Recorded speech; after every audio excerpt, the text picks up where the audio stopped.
Good afternoon, everyone. Good afternoon.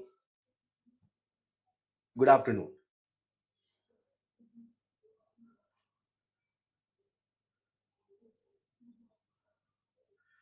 All right.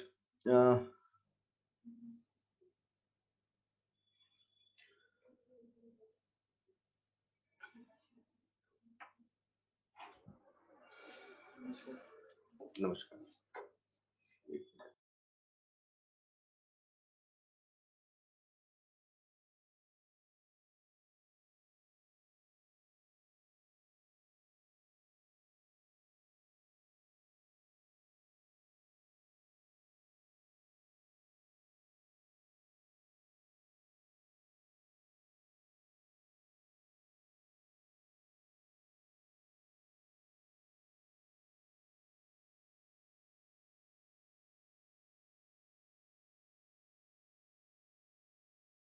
All right.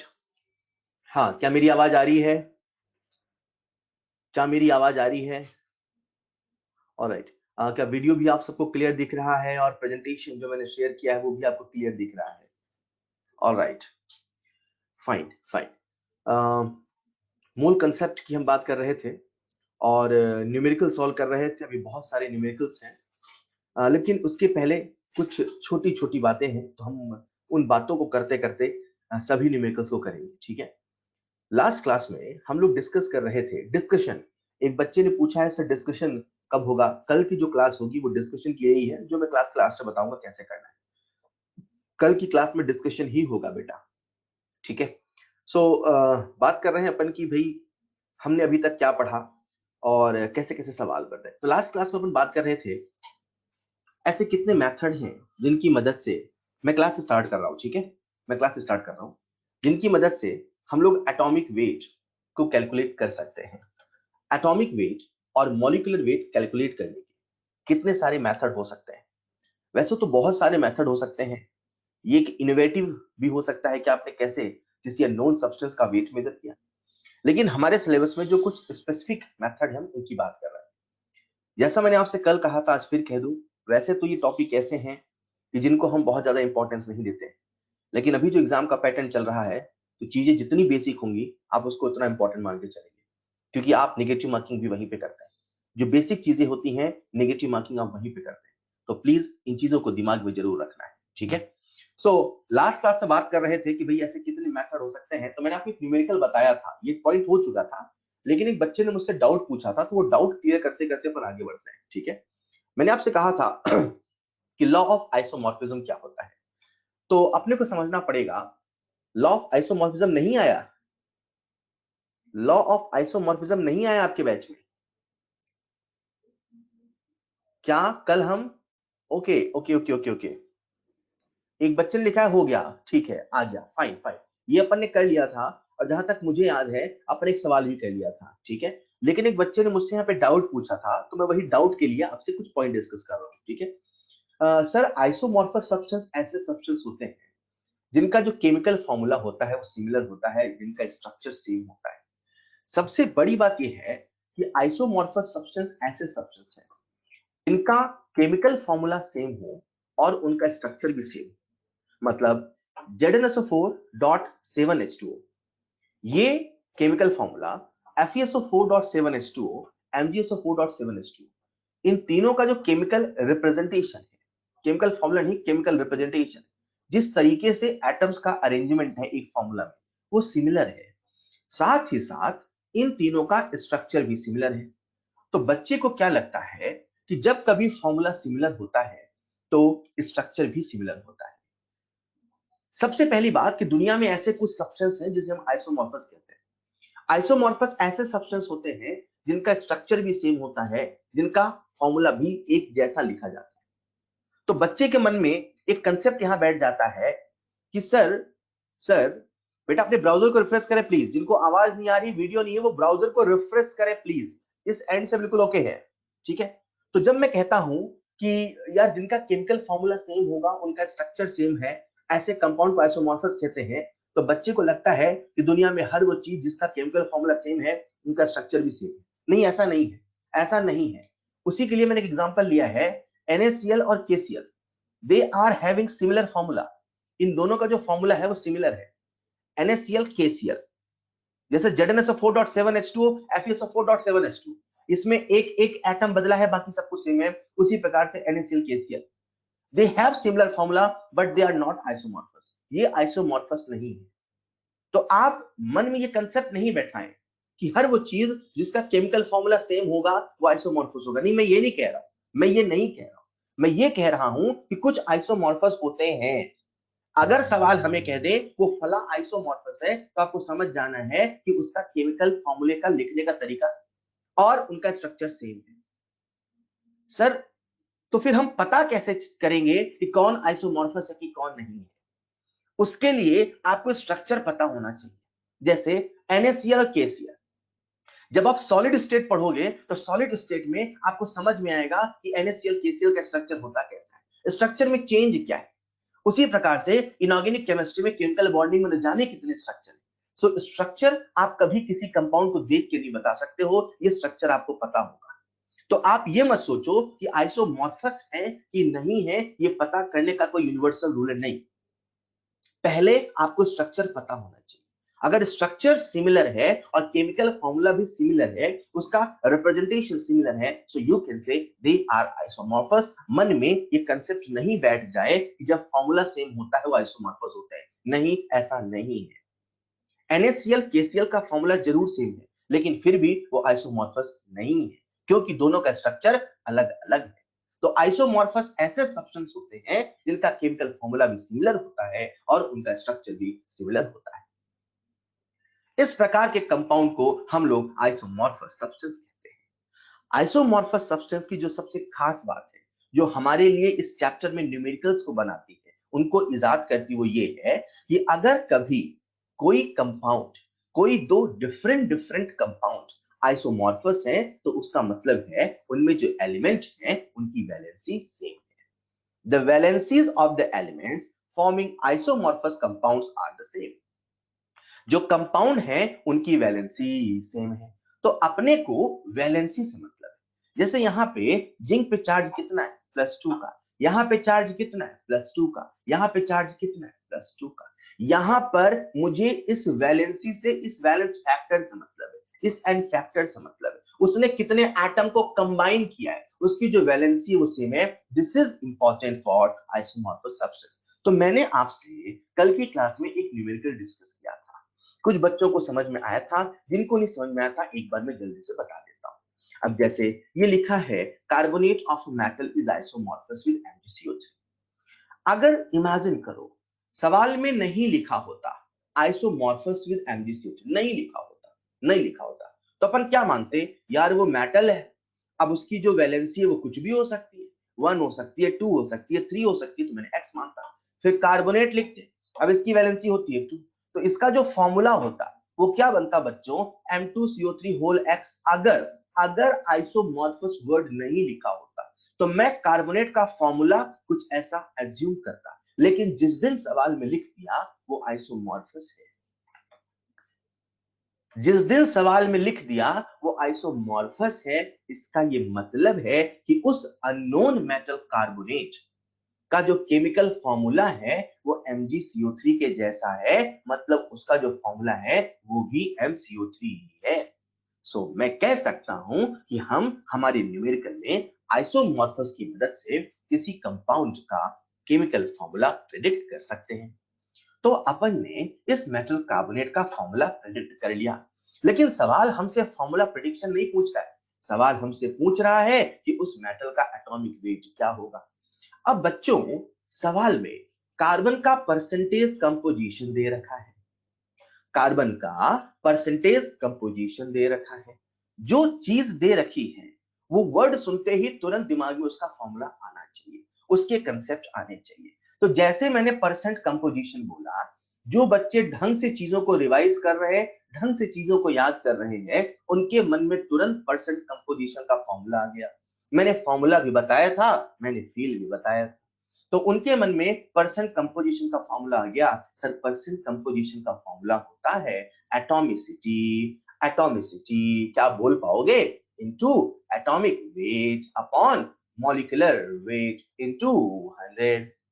सवाल में हमें किसका परसेंट कंपोजिशन दिया है? कार्बन का। तो मुझे फोकस किसको करना है? कार्बन को। तो कार्बन का कितना परसेंट दिया है? 6.091 is equal to atomicity. MCO3 में कार्बन की एटॉमिसिटी कितनी है? 1। तो यहां पे क्या लिख दूंगा मैं? 1। कार्बन का एटॉमिक वेट कितना है? 12 अपॉन मॉलिक्यूलर वेट इनटू 100। बच्चों इसे सॉल्व करेंगे तो मॉलिक्यूलर वेट आएगा 6 2 जा लगभग 200 के आसपास आएगा।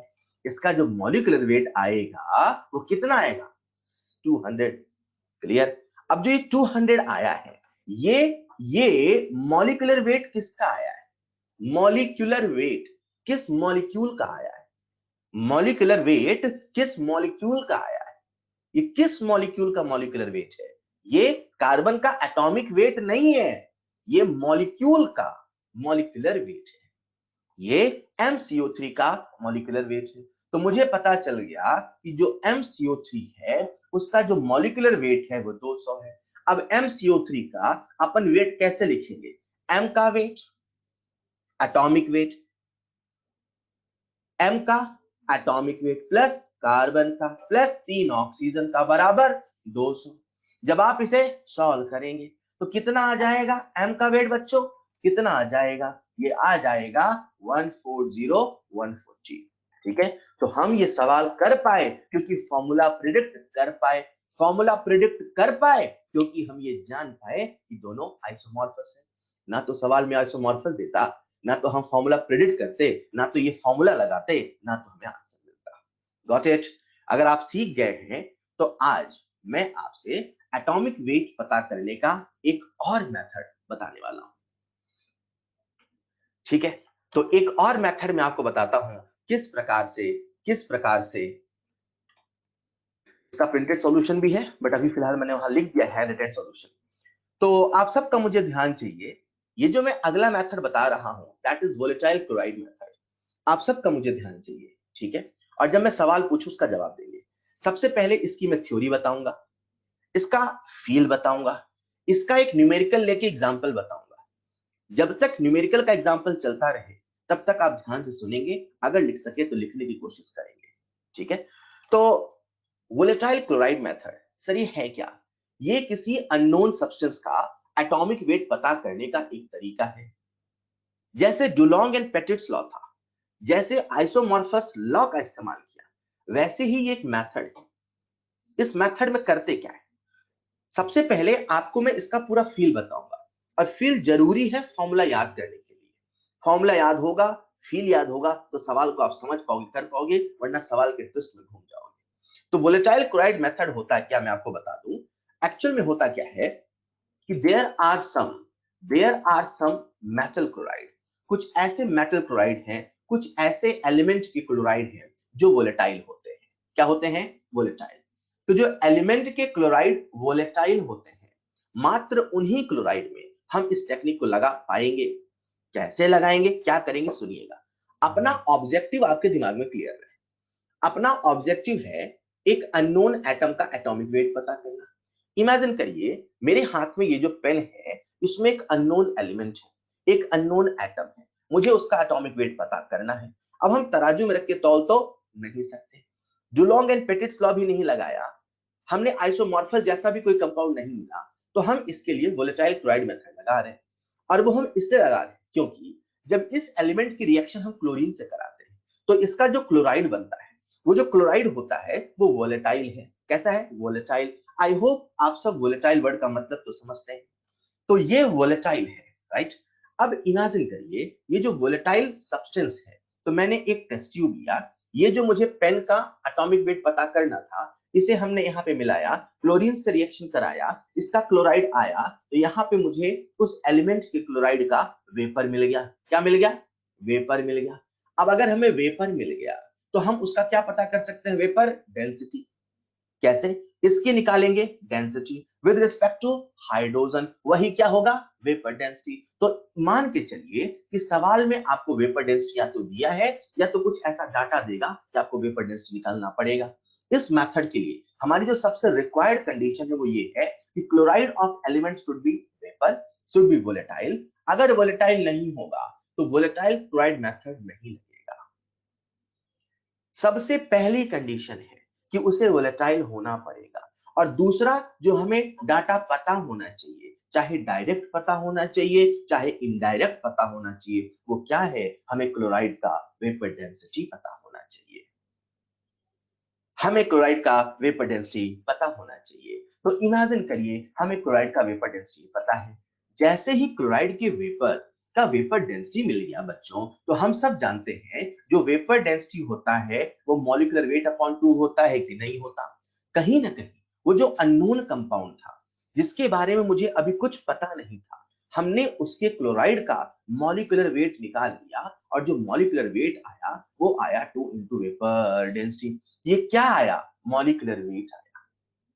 ये क्या आया, मॉलिक्यूलर वेट आया। किसका आया, एटम का आया कि मॉलिक्यूल का आया। सर मॉलिक्यूलर वेट है तो मॉलिक्यूल का ही तो है। किस मॉलिक्यूल का है, उस अननोन एलिमेंट की क्लोराइड है। मान लीजिए वो अननोन एलिमेंट कोई एम की वैलेंसी हमें नहीं पता, वो एक्स है।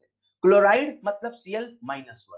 तो जो इस कंपाउंड का मेटल क्लोराइड बनेगा बच्चों, उसका फॉर्मूला क्या होगा, MClX। तो ये जो मॉलिक्यूलर वेट है ये उस MClX कंपाउंड का मॉलिक्यूलर वेट है जो वेपर डेंसिटी के फॉर्म में आया है।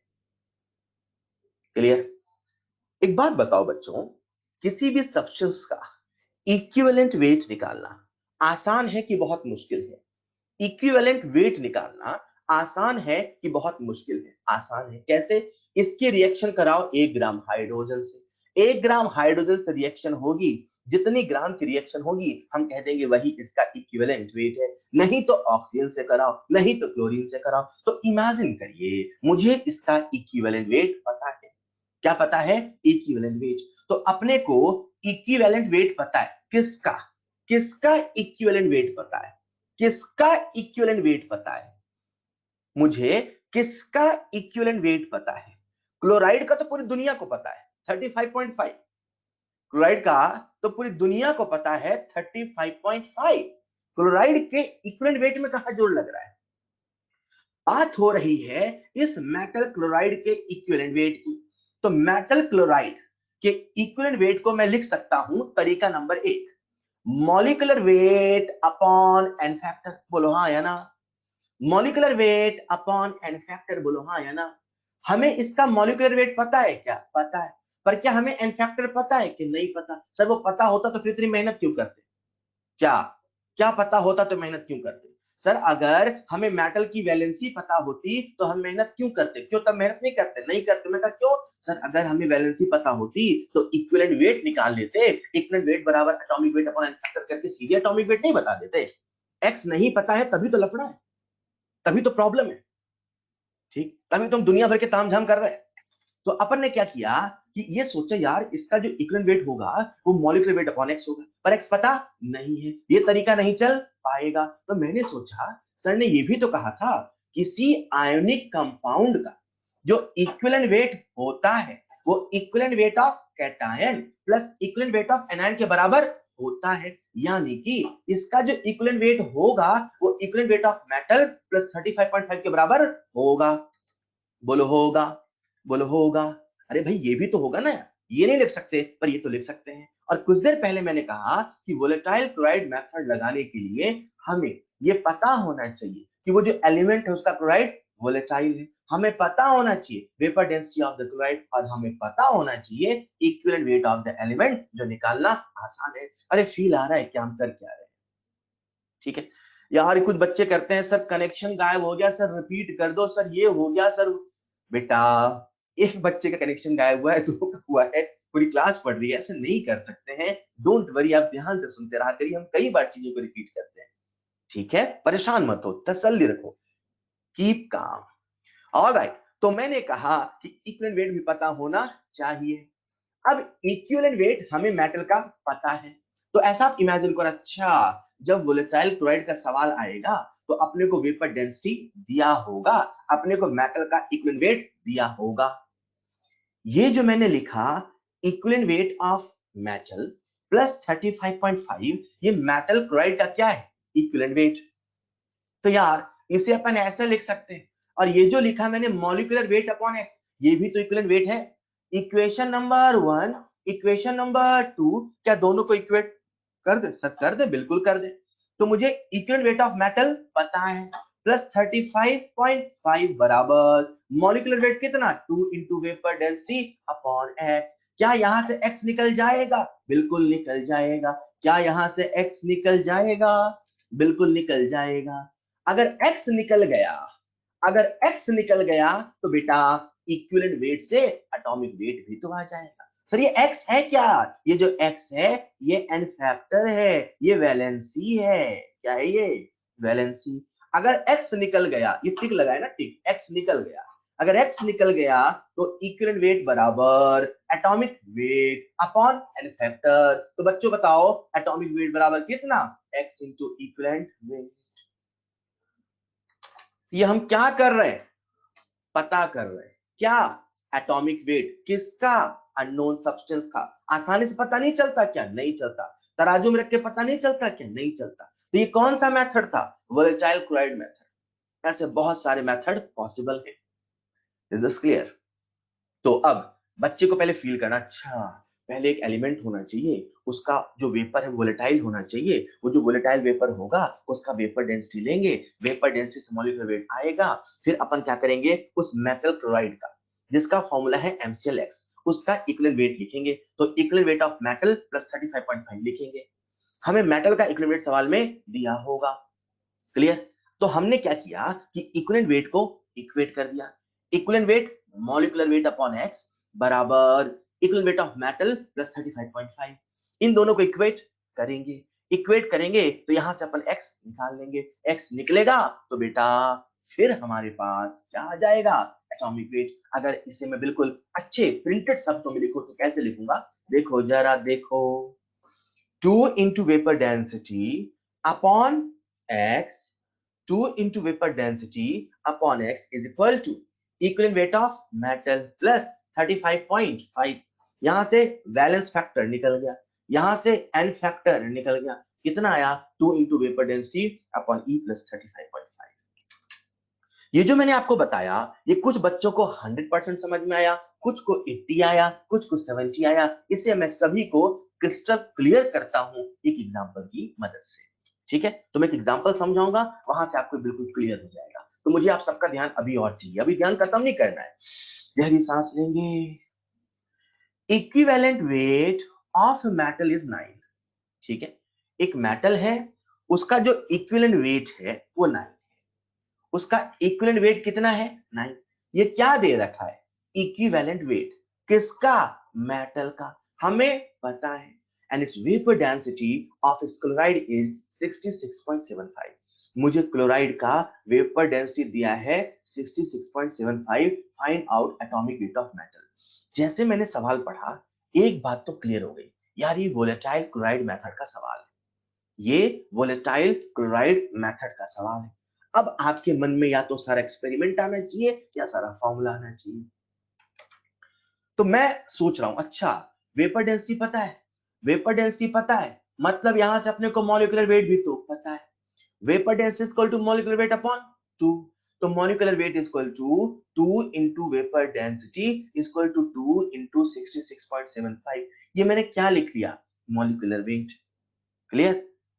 अब सोचो वो जो अननोन सब्सटेंस है, वो जो अननोन मेटल है, उसका फॉर्मूला है m, उसकी वैलेंसी में पता नहीं है। जो क्लोराइड है उसकी वैलेंसी कितनी है? 1। तो यहाँ पे जो मेटल क्लोराइड बनेगा क्या बनेगा? MClX। अगर मैं MClX का, अगर मैं MClX का इक्विवेलेंट वेट लिखूंगा बच्चों, तो बताओ कैसे लिखूंगा?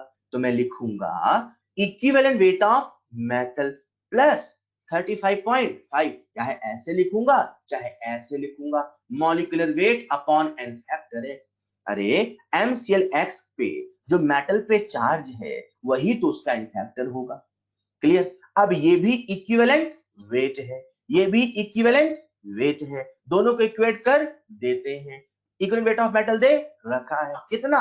9 plus 35.5 is equal to molecular weight कितना? 2 into 66.75 अपॉन x। इसे सॉल्व करेंगे, आप सब मुझे बताएंगे यहाँ पे x की वैल्यू कितनी आती है, आप सभी मुझे बताएंगे यहाँ पे x की वैल्यू कितनी आती है। What is the value of n factor? What is the value of balance factor? क्या बात है यार, लाइन से 2 is the wrong answer। अपना बेटा चेक करेंगे, लाइन से सबके सही आंसर आ रहे हैं। तो यहाँ से जो x की वैल्यू आती है वो आती है 3। बच्चों ये क्या आया, ये वैलेंस फैक्टर आया, ये n फैक्टर आया, ये वैलेंसी आया। लेकिन सवाल हमसे क्या पूछ रहा है, सवाल हमसे एटॉमिक वेट पूछ रहा है। ठीक है, किसका एटॉमिक वेट पूछ रहा है, आपका कि मेरा? नहीं सर, मेटल का। मेटल का क्या पूछ रहा है, एटॉमिक वेट। हमने क्या पता किया, वैलेंसी। किसका, मेटल का। दे क्या रखा है, इक्विवेलेंट वेट। तो इक्विवेलेंट वेट बराबर atomic weight upon n factor. इसे सिंपलीफाई करेंगे तो atomic weight is equal to n factor 3 into 9 is equal to 27। 27 is the correct answer।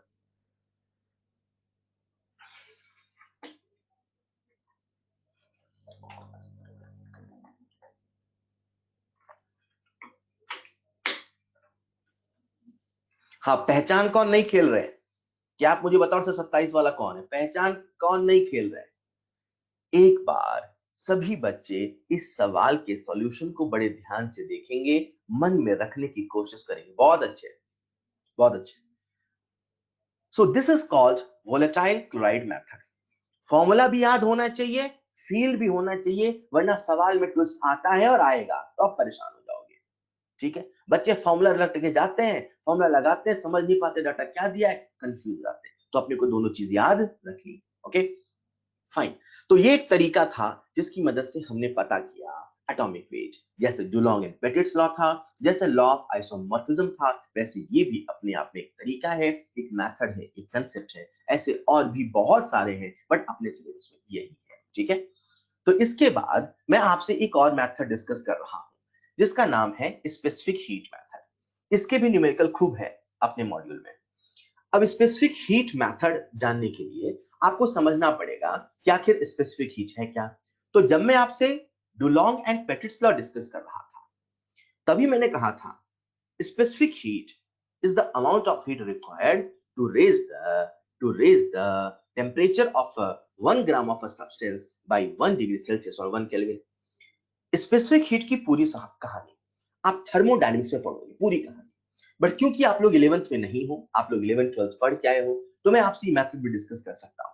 ठीक है, तो स्पेसिफिक हीट को जब हम कांस्टेंट प्रेशर पे मेजर करते हैं, ठीक है, उसमें भी मोलर स्पेसिफिक हीट को जब हम कांस्टेंट प्रेशर पे मेजर करते हैं तो उसे बोलते हैं सीपी, और जब हम कांस्टेंट वॉल्यूम पे मेजर करते हैं उसे बोलते हैं सीपी। तो अपने पास दो तरह की स्पेसिफिक हीट है। सीपी का मतलब है specific heat at constant, specific heat actual में ये है मोलर स्पेसिफिक हीट, है ना, बट अभी आप इसे स्पेसिफिक हीट मान के चलो, डिटेल में सारी कहानी आएगी फिजिक्स में। Specific heat at constant pressure, और सीवी का मतलब है specific heat at constant volume. Right, अगर हमें सीपी गिवन है, सीवी गिवन है, अगर हमें हीट कैपेसिटी कांस्टेंट प्रेशर पे गिवन है, कांस्टेंट वॉल्यूम पे गिवन है, तो आप क्या करो, उन दोनों का रेशियो निकाल लो। सर रेशियो से फायदा क्या है, बताता हूं। ये जो रेशियो है इससे हम लोग बोलते हैं गामा। क्या बोलते हैं, गामा, पॉइसंस रेशियो। राइट, इसे बोलते हैं गामा। ठीक है साहब, बोलते होंगे हमारे काम का क्या है, हमारे मोल कंसेप्ट में क्या काम का है, हम लोग पता क्या कर रहे हैं, एटॉमिक वेट। हम लोग पता क्या कर रहे हैं, एटॉमिक वेट। अगर कभी गामा की वैल्यू आती है 1.66, इसका मतलब वो जो भी गैस है उसकी एटॉमिसिटी है 1। अगर कभी गामा की वैल्यू आती है 1.4, इसका मतलब वो जो भी गैस है उसकी एटॉमिसिटी है 2। अगर कभी गामा की वैल्यू आती है 1.33, इसका मतलब वो जो भी गैस है उसकी एटॉमिसिटी है 3। आप ऐसे याद रखो, अपने पास स्पेसिफिक हीट में सीपी बाय सीवी में 3 नंबर है। एक सबसे छोटा नंबर 3, उससे एक बड़ा 4, उससे दो बड़ा 6। 1.33, 1.4, 1.66। नंबर जितना छोटा, नंबर जितना छोटा एटॉमिसिटी उतनी ज्यादा। नंबर जितना छोटा एटॉमिसिटी उतनी ज्यादा, नंबर जितना बड़ा एटॉमिसिटी उतनी कम। सबसे छोटा नंबर 1.33, तो एटॉमिसिटी 3। सबसे छोटा नंबर 1.33, तो एटॉमिसिटी 3, नंबर छोटा। तो एटॉमिसिटी ज्यादा, नंबर बड़ा तो एटॉमिसिटी कम, 1.66 तो एटॉमिसिटी 1। ठीक, अब होगा क्या कि सवाल में आपको सीपीसीबी गिवन होगा, उससे आपको गामा निकालना होगा। जैसे गामा निकलेगा एटॉमिसिटी पता चल जाएगा। एटॉमिसिटी पता चलने से हमारा सवाल कैसे होगा, मैं एक एग्जांपल की मदद से बताता हूं बच्चों, एक एग्जांपल की मदद से आप सबका ध्यान चाहिए। ठीक है, vapour density of a gas is 16। ठीक है, हमें क्या दे रखा है बच्चों, वेपर डेंसिटी। क्या अपन वोलेटाइल क्लोराइड मेथड सोचे, सर अभी वेपर डेंसिटी दिया है, आगे भी तो पढ़ो कहीं क्लोराइड लिखा है कि नहीं लिखा है। जब क्लोराइड वगैरह की बात होगी तो कहीं जाके वोलेटाइल क्लोराइड मेथड के बारे में सोचना।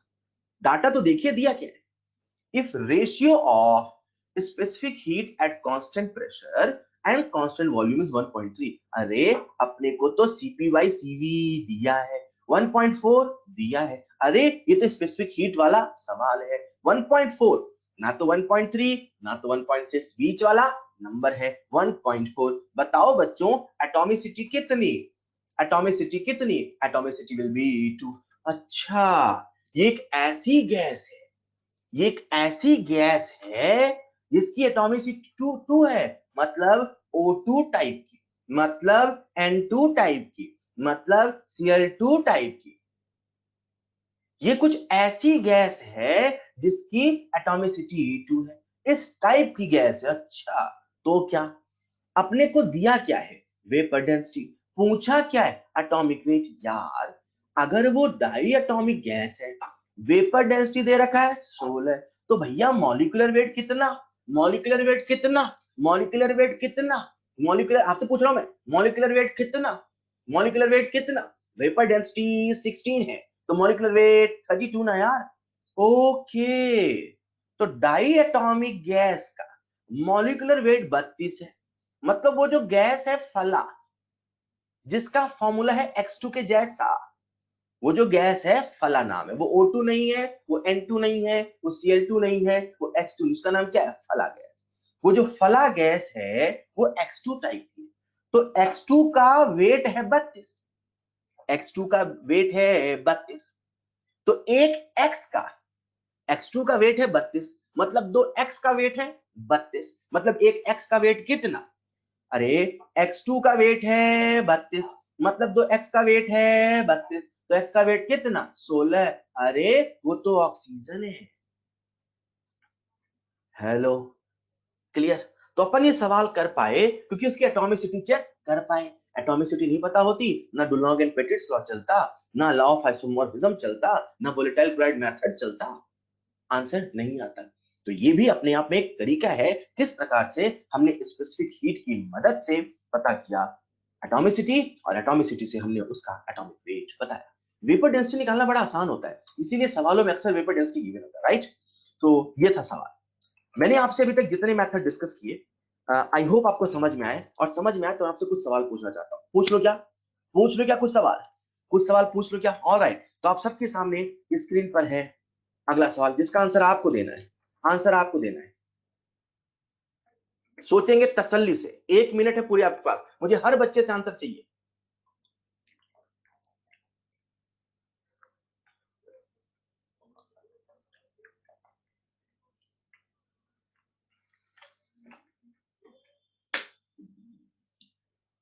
कुछ बच्चों को टाइम नहीं पता था आज की क्लास का, बोले आज कैसे क्लास चल रही है। अपना शेड्यूल डेली चेक करते रहे बेटा। रितिका बेटा आंसर चेक करें, आंसर चेक करें।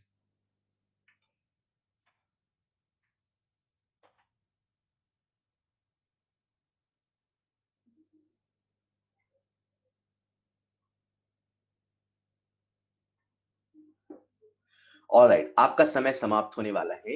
यार ऐसा कोई है क्या जिसको ये नहीं समझ में आ रहा है ये सवाल किस फॉर्मूला, मतलब किस टॉपिक का है, डुलॉन्ग पेटिट्स लॉ का है कि वोलेटाइल क्लोराइड का है, किस, ये है किस टॉपिक का।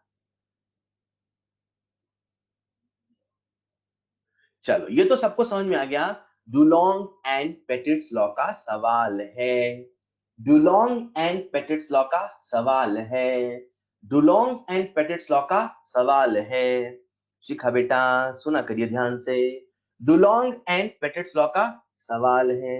अरे डुलोंग एंड पेटिट्स लॉ का सवाल है तो सबसे पहला फॉर्मूला मन में क्या आएगा? Atomic weight into specific heat is approximately equal to 6.4। Atomic weight into specific heat is approximately equal to 6.4। क्या बात है यार, लाइन से बच्चों के सही आंसर आ रहे हैं, लाइन से।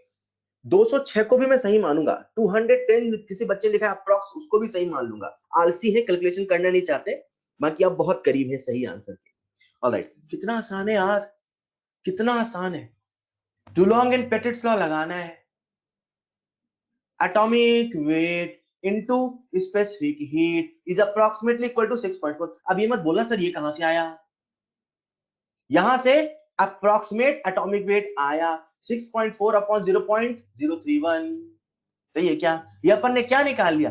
Approximate atomic weight. हमें निकालना क्या है? Actual atomic weight. फिर क्या करते हैं सर? इक्विवेलेंट वेट और अप्रोक्स एटॉमिक वेट की मदद से, इक्विवेलेंट वेट और अप्रोक्स एटॉमिक वेट की मदद से हम लोग पता करते हैं एन फैक्टर। एन फैक्टर आएगा, कुछ याद आ रहा है? अभी मैं याद दिला रहा हूं।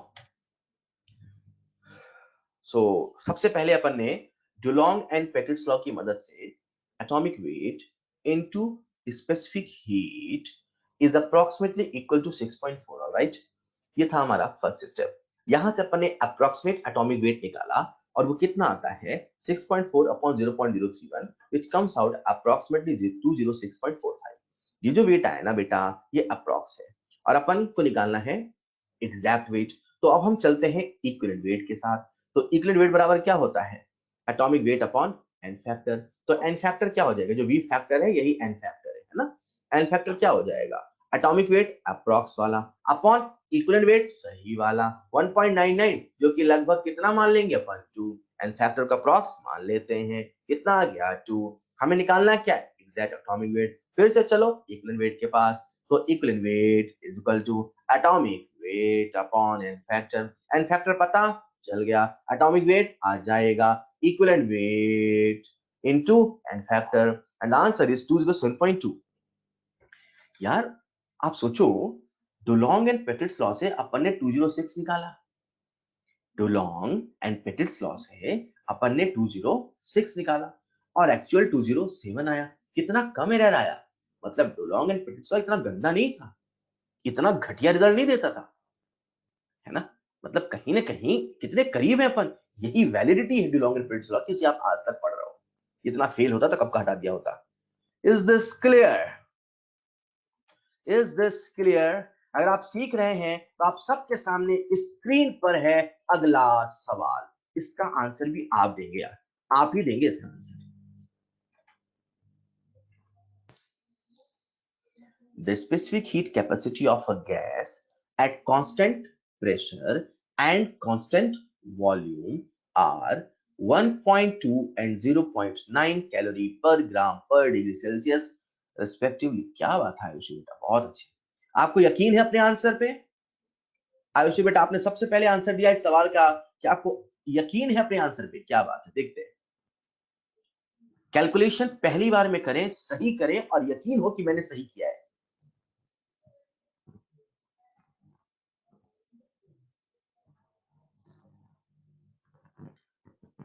The specific heat capacity of a gas at constant pressure and constant volume are 1.2 and 0.9 calorie per gram per degree Celsius respectively. Determine the atomic weight of the gas if its vapor density is 40। यार ये सवाल किस topic का है? ये volatile chloride method का सवाल है क्या, कि डुलोंग एंड पेटिट्स लॉ का सवाल है? ये वोलेटाइल क्लोराइड मेथड का सवाल है कि डुलोंग एंड पेटिट्स लॉ का सवाल है कि इन दोनों में से किसी का नहीं, किसी तीसरे का सवाल है? स्पेसिफिक हीट मेथड का सवाल है, गामा का सवाल है, स्पेसिफिक हीट मेथड का सवाल है। सबसे पहले गामा निकाल ले। ऐसा कौन सा बच्चा है जो पहला स्टेप नहीं कर पाया है? Raise your hand. जो पहला स्टेप नहीं कर पाया है, रेज योर हैंड। ओके, हाँ, क्लास में तो हाथ खड़े नहीं करते, क्लास से पूछता बेटा ऐसा कौन है जो नहीं कर पाया, तो कोई नहीं बोलता। अभी तो घर बैठे बैठे हैं। ऑल राइट यार, कितना आसान है बेटा। देखो ना, आपने को कांस्टेंट प्रेशर का स्पेसिफिक हीट दिया है। ये बेनिफिट है डिस्क्वालिफिकेशन कि आपको डर नहीं लगता पूछने में, है ना। कितना भी बेसिक आप हाथ तो खड़े कर देते हैं।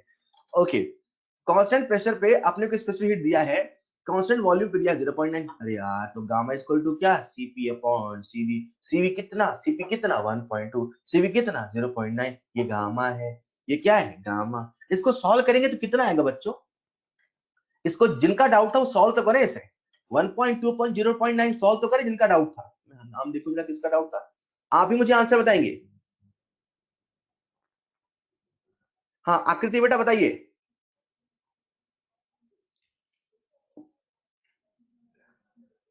1.2 अपॉन 0.9 कितना, 1.2 अपॉन 0.9 बेटा कितना। मैं आकृति से पूछ रहा हूं जिनका डाउट था। ऑल राइट, तो ये कितना आ गया, 4/3 बोले तो 1.33। यार 1.33 है तो एटॉमिसिटी क्या है, atomicity, atomicity is equal to 3। 3 4 6, ये तो नंबर थे, तो सबसे छोटा नंबर सबसे ज्यादा एटॉमिसिटी 3। क्लियर। अब ये तो एटॉमिसिटी आ गई। अब भैया अपने को वेपर डेंसिटी दे रखी है कितनी, 48। ये क्या है, वेपर डेंसिटी। ठीक है, तो मॉलिक्यूलर वेट कितना हो जाएगा, 2 इंटू वेपर डेंसिटी। ठीक है क्या, 2 इंटू वेपर डेंसिटी, ये मॉलिक्यूलर वेट हो जाएगा। पर अपने से पूछ क्या रहा है, एटॉमिक वेट। अब मैंने क्या सोचा यार, जो 2 इंटू 48 है, ये किसी एक ऐसी गैस का वेट है जो ट्राई एटॉमिक है, मतलब वो ओजोन टाइप की गैस है। अच्छा, मतलब मैंने इससे सोचा ओजोन टाइप की है, तो अपन फिलहाल उसे क्या मान ले, x3। मतलब 3x का जो वेट है वो है 2 इंटू 48। इसका मतलब जो x है वो कितना हुआ, 2 इंटू 48 अपॉन 3। मतलब जो x की वैल्यू आई वो कितनी आई, 32।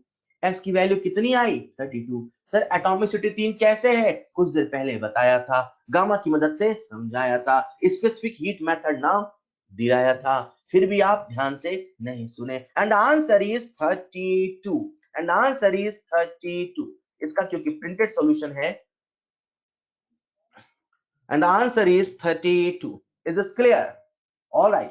आप सबके सामने एक और सवाल, एक और सवाल करना चाहेंगे। नेटवर्क इशू था, एक और सवाल करना चाहेंगे, एक और सवाल करना चाहेंगे। आप सबके सामने स्क्रीन पर है, अब सवाल खत्म। ठीक है, सवाल अपन एक साथ करेंगे। ऑल राइट, अभी बहुत सवाल करने करेंगे। उसके पहले देखिए यार, अभी जो मैं टॉपिक ले रहा हूं ना, ये कहते हैं ना कि दुनिया में सबसे बेसिक टॉपिक में से एक है, और सवाल पूछने की गुंजाइश बहुत कम है, लेकिन फिर मैं वही कह रहा हूं कि जो जितना बेसिक है आप उसे भी नहीं छोड़ रहे हैं। ठीक है, लास्ट क्वेश्चन में एटॉमिसिटी कितना है, 3 3 3 3। चलिए, तो यहां तक कहानी थी methods to calculate atomic weight. हमने अभी एटॉमिक वेट कैलकुलेट करने के मेथड पढ़े। यहां पे एक और मेथड आता है, उसका नाम है विक्टर मेयर मेथड, पर वो मेथड आपको नहीं पढ़ा रहा। क्यों नहीं पढ़ा रहा हूं, अभी मैं कुछ दिन में आपसे न्यूमेरिकल कराऊंगा। आपको मैं बताऊंगा कि बेटा अगर कभी ऐसा होता है एग्जाम में कुछ अजीबोगरीब मेथड का नाम आ जाए, तो आप मेथड का नाम सुने घबराएंगे नहीं, अपना कॉमन सेंस लगाएंगे। वो कैसे है, वो न्यूमेरिकल के बाद समझाऊंगा। अभी जो मैं आपको समझा रहा था methods to calculate atomic weight, उसमें सबसे पहला मेथड था इक्विवेलेंट वेट का, दूसरा था डुलोंग एंड पेटेट्स लॉ का, तीसरा था लॉ ऑफ आइसोमॉर्फिज्म, फिर था वोलेटाइल क्लोराइड मेथड, और फिर अपन ने पढ़ा स्पेसिफिक हीट मेथड। राइट, अब हम लोग पढ़ने जा रहे हैं लॉज ऑफ केमिकल कॉम्बिनेशन। आप सबका मुझे ध्यान चाहिए 5 से 7 मिनट। सर यार बेसिक है फिर भी सुनेंगे। सर यार ये बताइए कि जो ये लॉज ऑफ केमिकल कॉम्बिनेशन है, इनका इंपॉर्टेंस क्या है, इन्हें हम क्यों पढ़ते हैं, मतलब केमिकल कैसे कंबाइन हुए, उसका जो लॉज है, इनका इंपॉर्टेंस क्या है। तो आज से कई साल पहले जब लोग केमिस्ट्री को जानना सीखना शुरू कर रहे थे, जब लोग कंपाउंड को समझ रहे थे, जब लोग कंपाउंड को पढ़ रहे थे, तो उनके मन में सवाल आता था, यार कार्बन हमेशा CO2 क्यों बनाता है, कार्बन हमेशा कार्बन मोनोऑक्साइड क्यों बनाता है, कार्बन कभी C1.5 ऑक्सीजन 25 क्यों नहीं बनाता है, क्यों हमेशा किसी भी मेथड से जब अपन बनाते हैं वाटर तो वाटर का फॉर्मूला H2, ये सब क्यों होता है। They were trying to understand chemical combination, reaction mechanism. उनको समझना था, उनको जानना था कि कंपाउंड बनता कैसे। हालांकि ये जो लॉज है ये बहुत पुराने हैं और इनमें से तो कुछ आउटडेटेड जैसे भी हैं। अब जैसे बात करूं मैं, CO2 क्यों बनता है, H2O क्यों बनता है, अगर एक बच्चा जो केमिकल बॉन्डिंग पढ़ता है उसके पास इसके न जाने कितने अलग अलग तरीके के जवाब होंगे। बट मेरी बात को समझिएगा कि हम उस समय की बात कर रहे हैं जब लोगों ने कंपाउंड के फॉर्मेशन के बनना समझना शुरू किया था, तो उन्होंने कैसे कुछ लॉज की मदद से उनके फॉर्मेशन को समझाया था। However, they are very basic laws, but क्योंकि अपने सिलेबस में मेंशन है तो अपने को पता होना चाहिए, राइट? तो मैं सबसे पहले स्टार्ट करता हूं law of conservation of mass. Upon exam perspective से पढ़ेंगे।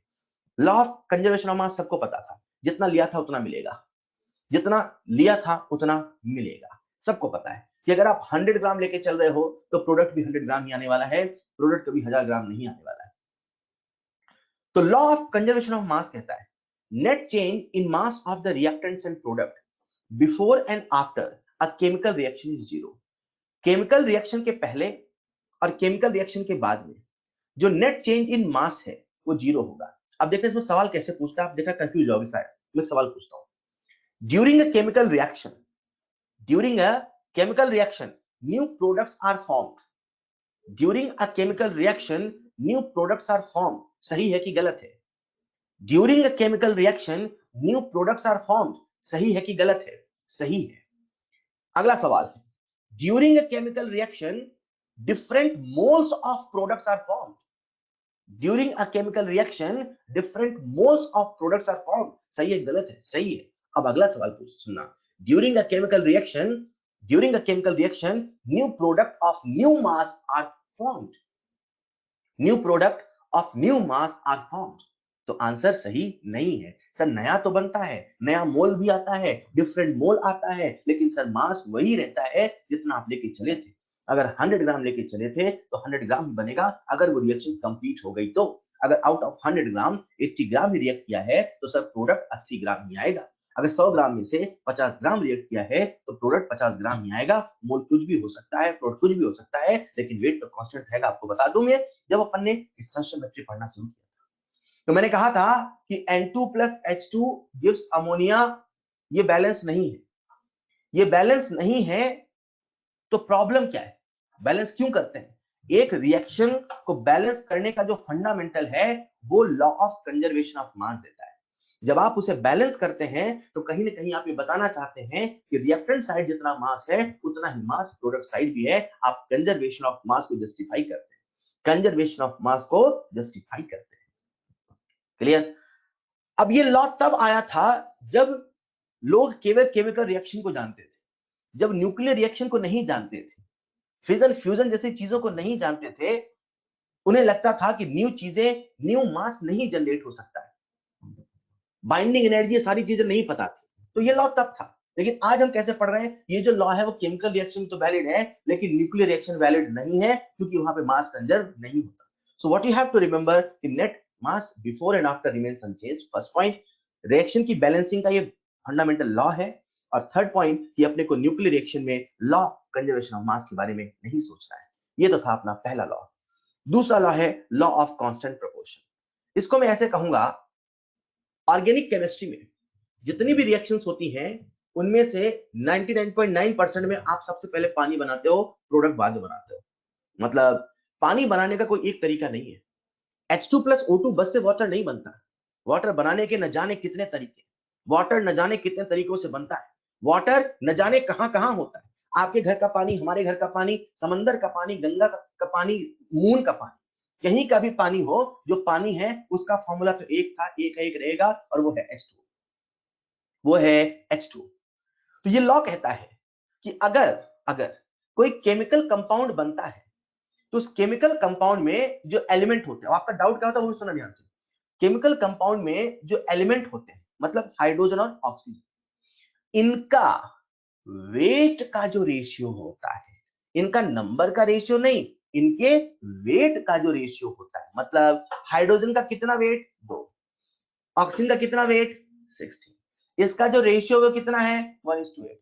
तो लॉ ये कहता है कि जब कभी कोई कंपाउंड बनता है, जब कभी कोई केमिकल कंपाउंड बनता है तो वो ऐसे बनता है कि उसमें जो कॉन्स्टिट्यूएंट एलिमेंट है उसको बनाने वाले जो एलिमेंट है उनके मास का रेशियो एक फिक्स रेशियो होता है, एक डेफिनेट रेशियो होता है। दुनिया में कहीं भी आपको पानी मिलेगा उसमें हाइड्रोजन और ऑक्सीजन के वेट का रेशियो तो 1:8 ही रहेगा।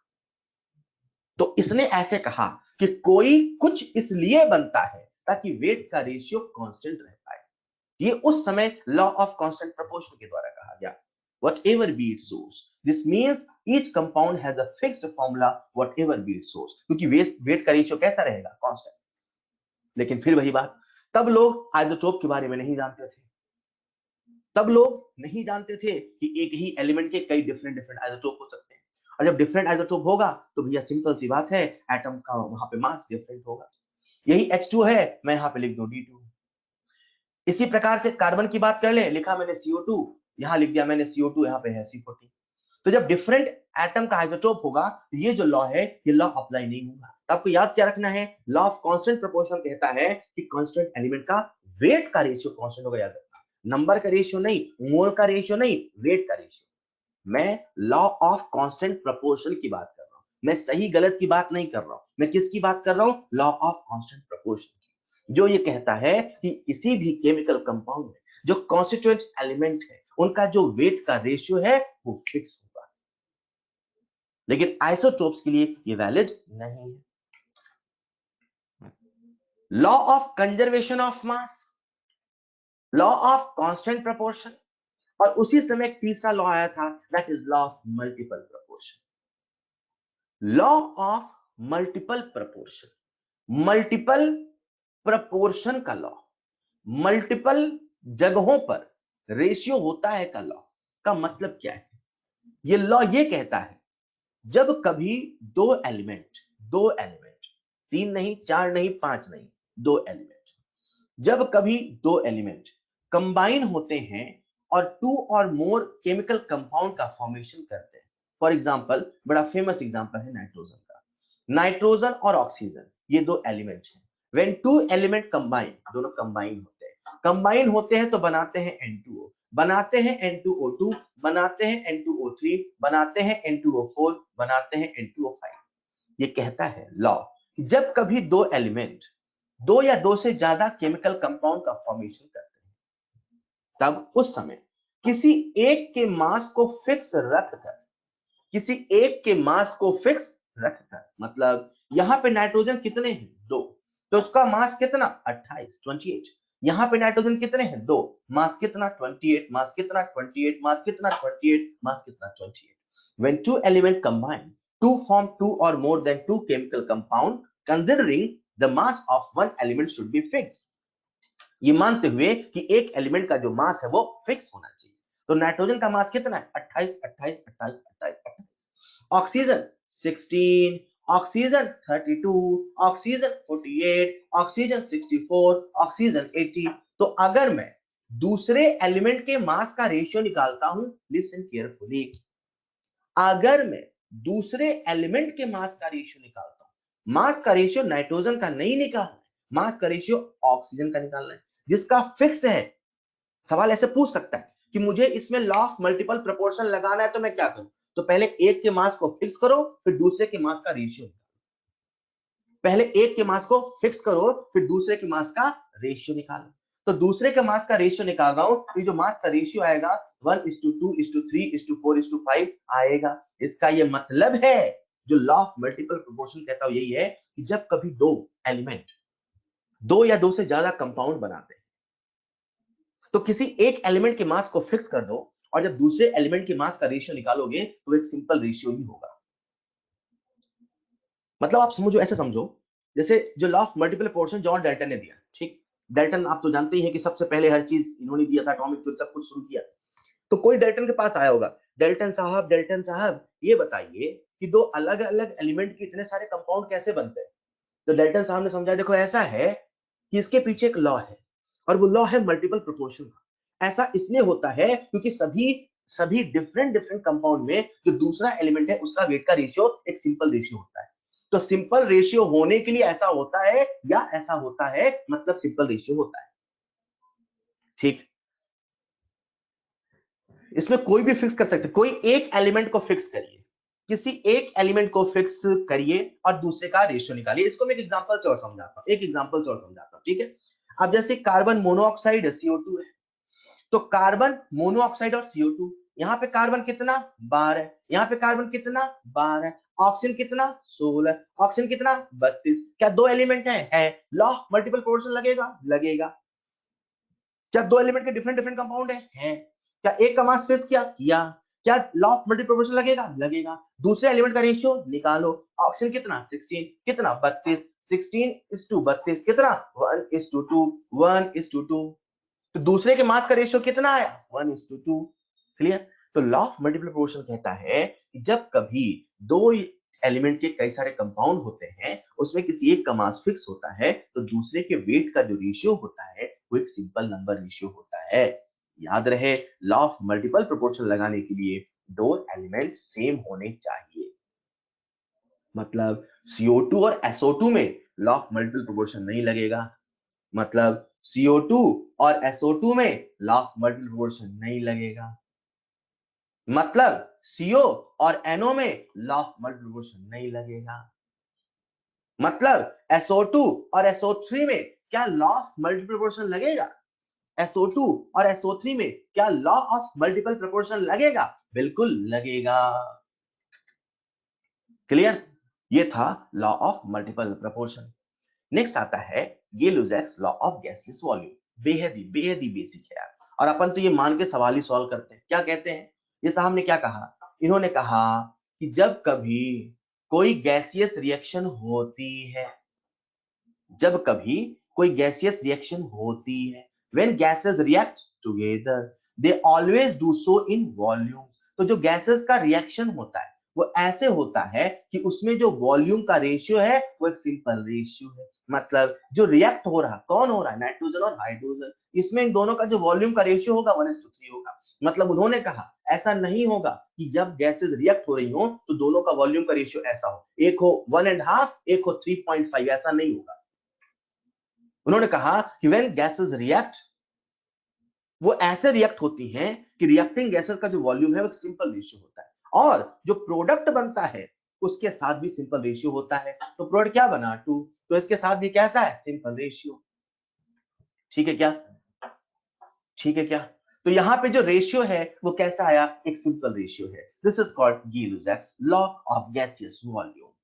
तो ये लॉ तब तक सच है provided all measurement of volumes are done under similar condition of temperature pressure. अब आप पता करो कि नाइट्रोजन का अलग कंडीशन मेजर करो, हाइड्रोजन का अलग कंडीशन मेजर करो, अमोनिया का अलग कंडीशन पे, तो फिर लॉ वैलिड नहीं है। अगर आपने सभी गैसेस का वॉल्यूम सिमिलर कंडीशन पे मेजर किया है, सिमिलर कंडीशंस पे आपने मेजर किया है, तो ये लॉ बिल्कुल वैलिड है। Law of conservation of mass, law of definite proportion, law of multiple proportion, basic सा लॉ ऑफ गैसेस वॉल्यूम। अगला लॉ पे न्यूमेरिकल आता है, सुनिएगा ध्यान से। ठीक है, अगले लॉ पे न्यूमेरिकल आता है, अवोगाड्रो लॉ। अवोगाड्रो की वैसे दो लॉ हैं, अपन जो पढ़ रहे हैं वो क्या है? Equal volume of all gases contain equal number of molecules at same temperature pressure. इसको मैं ऐसे समझाता हूं। मान लीजिए मेरे पास एक कंटेनर है, दूसरा कंटेनर। मान लीजिए इस कंटेनर भरी है ये गैस, बच्चों सुन रहे हो क्या? मान लो इस कंटेनर में भरी है ए गैस, मान लो इस कंटेनर भरी है A2 गैस, यहां मान लो भरी है B3 गैस। ठीक है, यहाँ पे कौन सी गैस भरी है? A2 gas. यहाँ पे कौन सी गैस भरी है? B3 gas. इस कंटेनर का pressure P, volume V, temperature T। Pressure P, volume V, temperature T। अब अवोगाड्रो लॉ कहता है अगर अगर दो डिफरेंट डिफरेंट कंटेनर में दो डिफरेंट डिफरेंट सब्सटेंस हैं, दो डिफरेंट डिफरेंट गैसेस हैं, दो डिफरेंट डिफरेंट चीजें हैं, और उन दोनों कंटेनर का प्रेशर, वॉल्यूम, टेम्परेचर सेम है, मतलब वो तीन दोनों गैसेस सिमिलर कंडीशन पर है। अगर दो कंटेनर डिफरेंट हैं, डिफरेंट सब्सटेंस है, डिफरेंट गैसेस हैं, डिफरेंट चीजें हैं, लेकिन उनका प्रेशर, वॉल्यूम, टेम्परेचर सेम है, तो आप ये कह सकते हैं कि दोनों के अंदर नंबर ऑफ मॉलिक्यूल भी सेम है। नंबर ऑफ मॉलिक्यूल सेम है, नंबर ऑफ एटम नहीं बोला मैंने। मतलब number of molecules of A2 is equal to number of molecules of B3। क्यों? क्योंकि दोनों का प्रेशर, वॉल्यूम, टेम्परेचर सेम है। सर इसे न्यूमेरिकल से कैसे फील करें? ऐसे फील करेंगे। सपोज करो पहले वाले कंटेनर में, इसका फील बता रहा हूं, सपोज करो पहले वाले कंटेनर में A2 गैस भरी है, उसके N1 मोल है, तो मैं क्या कहूंगा? PV बराबर nRT। बोलो हाँ या ना। तो N1 is equal to P1V1 upon RT1। दूसरे वाले कंटेनर में N2 होगा, तो N2 क्या कहूंगा? P2V2 upon RT2। अब सवाल कह रहा है P1V1T1 बराबर P2V2T2। अरे कंडीशन इक्वल है ना यार, तो क्या N1 बराबर N2 होगा? मतलब मोल इक्वल होगा, मॉलिक्यूल इक्वल होगा। हाँ, एटॉमिसिटी अलग अलग है तो नंबर ऑफ एटम अलग होगा, पर नंबर ऑफ मॉलिक्यूल सेम होगा। तो अपन इसको ऐसा समझेंगे, अगर दो डिफरेंट डिफरेंट कंटेनर हैं और उनमें डिफरेंट डिफरेंट गैसेस हैं, और वो दोनों कंटेनर, वो दोनों system, the correct word is system, वो दोनों system same condition of temperature, pressure और वॉल्यूम पे है, तो दोनों के अंदर सेम नंबर ऑफ मॉलिक्यूल है। एटम नहीं, सेम नंबर ऑफ मॉलिक्यूल है। एटम नहीं, सेम नंबर ऑफ मॉलिक्यूल है। ये है अवोगाड्रो लॉ। ठीक है, तो law of conservation of mass, law of definite proportion, वो वेट का रेशियो फिक्स होता है। लॉ ऑफ मल्टीपल प्रोपोर्शन, अलग अलग सब दो डिफरेंट डिफरेंट एलिमेंट हो, किसी का मास फिक्स करो और दूसरे के मास का रेशियो निकालो। और तीसरा है गेलो-जैक्स लॉ ऑफ गैसेस वॉल्यूम, कि जब गैसेस रिएक्ट होती हैं उनसे जो प्रोडक्ट बनता है उनमें गैसेस का जो वॉल्यूम का रेशियो है वो एक सिंपल रेशियो होगा। Next is Avogadro law, different different container है, डिफरेंट डिफरेंट सब्सटेंस है, कुछ भी डिफरेंट है, अगर दोनों का पीवीटी सेम है तो नंबर ऑफ मॉलिक्यूल दोनों में। क्लियर? अगर आप सीख गए तो आप सबके सामने स्क्रीन पे है सवाल, तुरंत आंसर देंगे, तुरंत।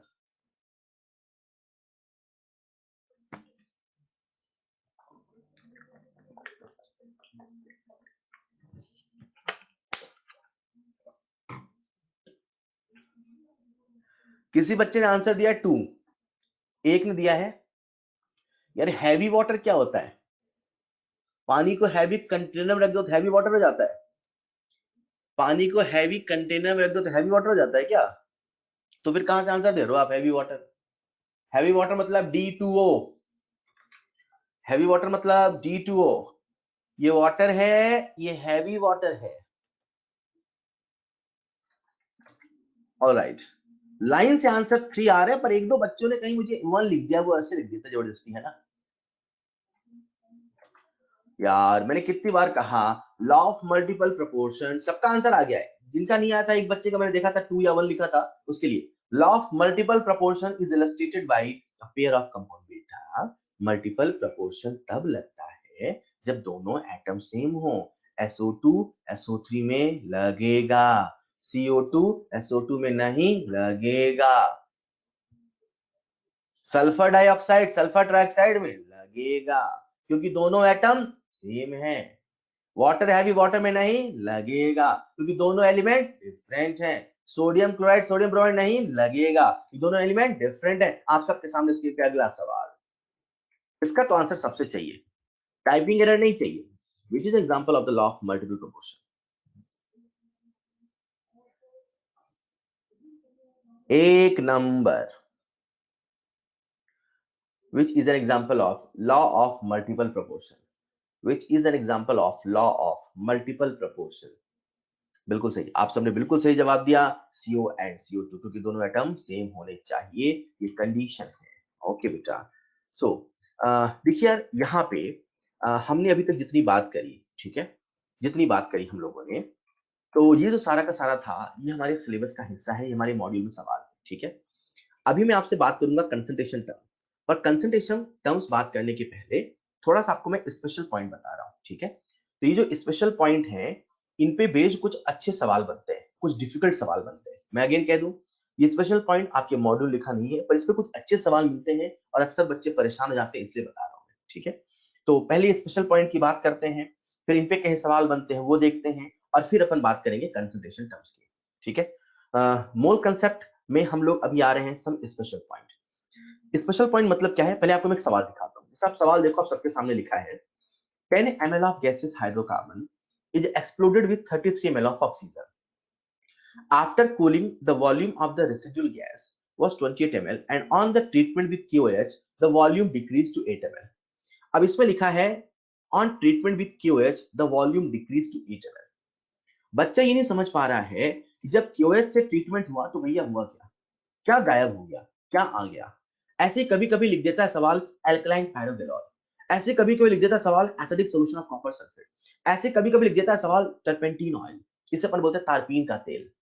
तो बच्चे समझ नहीं पाते कि इसमें एब्जॉर्ब क्या होता है।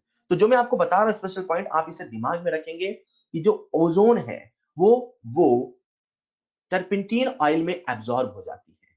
मतलब अगर कभी कोई गैसियस सैंपल है, उसमें एक गैस ओजोन है, उसे हम टर्पेंटीन ऑयल से पास कराएंगे तो टर्पेंटीन ऑयल का सारा ओजोन का सारा जो वॉल्यूम है वो उस ऑयल में एब्जॉर्ब हो जाएगा। ठीक उसी प्रकार से O2, जब हम लोग पहले, आपको याद हो, फोटोग्राफिक फिल्म को साफ किया करते थे, तो फोटोग्राफिक फिल्म को साफ करते थे तो पहले रील बनती थी ब्लैक ब्लैक, फिर साफ करते थे। उसमें इस्तेमाल होता था अल्कलाइन पैरागेलॉल। अल्कलाइन पैरागेलॉल जो है वो एक बहुत बढ़िया केमिकल रिएजेंट है जो ऑक्सीजन का एस्टिमेशन करता है। मतलब आज के समय में जो कोरोना समय चल रहा है, इसमें ऑक्सीजन की बड़ी डिमांड बढ़ गई है। तो लोग पता करते हैं कि जैसे आजकल बहुत सारे इंस्ट्रूमेंट भी हैं जो पता करते हैं कि भाई कितना ऑक्सीजन का लेवल है, ऑक्सीजन का अमाउंट है कितना। तो अल्कलाइन पैरागेलॉल क्या करता है कि उसे एब्जॉर्ब कर लेता है। ठीक है, तो अल्कलाइन पैरागेलॉल O2 को एब्जॉर्ब कर लेता है। जितना एब्जॉर्ब होता है उससे हम अमाउंट का भी रिडक्शन करते हैं। तो आपको फिलहाल याद क्या रखना है, न्यूमेरिकल में बोलेगा टर्पेंटीन ऑयल तो समझ जाना है ओजोन एब्जॉर्ब हुआ, न्यूमेरिकल में बोलेगा अल्कलाइन पैरागेलॉल तो समझ जाना है O2 एब्जॉर्ब हुआ, न्यूमेरिकल में बोलेगा अल्कलाइन सॉल्यूशन ऑफ NaOH और QH तो उसमें CO2 एब्जॉर्ब हुआ और SO2 भी एब्जॉर्ब हुआ। याद रखिएगा। Clear? Very very very important point. ठीक उसी प्रकार से अगर कभी बोले एसिडिक सॉल्यूशन और कॉपर सल्फेट, ठीक है, एसिडिक सॉल्यूशन और कॉपर सल्फेट तो उसमें कौन एब्जॉर्ब होगा? Ammonia gas. और अगर कभी बोले Cl2 तो Cl2 कहां एब्जॉर्ब होगा? वाटर में। वाटर में एब्जॉर्ब होता है, सबसे पहले बनता है HOCl, फिर यहां से H++OCl- में डिसोसिएट हो जाता है। सब आप पढ़ोगे नॉलेज में, अभी फिलहाल आपको इस न्यूमेरिकल के लिए याद रखना है। ओजोन बोले तो मेरे साथ याद करेंगे, ओजोन कहां एब्जॉर्ब होगा? बोलेंगे ओजोन कहां एब्जॉर्ब होगा? ओजोन कहां एब्जॉर्ब होगा? ओजोन कहां एब्जॉर्ब होगा? टर्पेंटीन ऑयल में। ऑक्सीजन कहां एब्जॉर्ब होगा? अल्कलाइन पैरागेलॉल में। अल्कलाइन पैरागेलॉल में, ऑलराइट। O2 कहां एब्जॉर्ब होगा? अल्कलाइन पैरागेलॉल में। CO2 कहां होगा? NaOH KOH, ये जो भी हाइड्रोक्साइड देगा, ठीक है। SO2 भी कहां होगा? NaOH KOH में, ऑलराइट। अमोनिया कहां जाएगा? या तो एसिडिक सॉल्यूशन बोले या तो कॉपर सल्फेट बोले, ठीक है। ठीक है क्या? ठीक है क्या? Cl2 कहां जाएगा? वाटर में, ऑलराइट। ये आपको याद रखना है, आपको हैंडआउट मिल जाएगा, आपको याद करना है। मैं एक सवाल आपसे डिस्कस कर रहा हूं, आप सबका ध्यान चाहिए स्क्रीन पे। एक बार पहले आप अटेम्प्ट करो फिर मैं बताता हूं। बिल्कुल ओरल सवाल है, एक भी कैलकुलेशन नहीं है, एक भी कैलकुलेशन नहीं है। एक बार आप सवाल अटेम्प्ट करेंगे फिर मैं बताता हूं।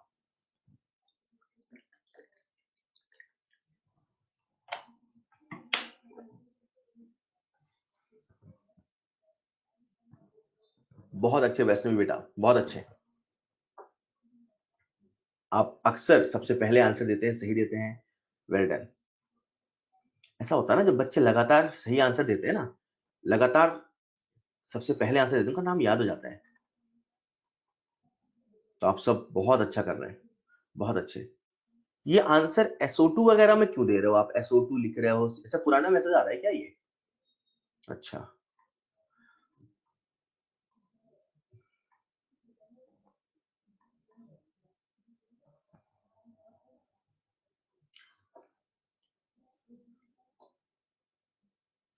Ten ml of gaseous hydrocarbon is exploded with 33 ml of oxygen।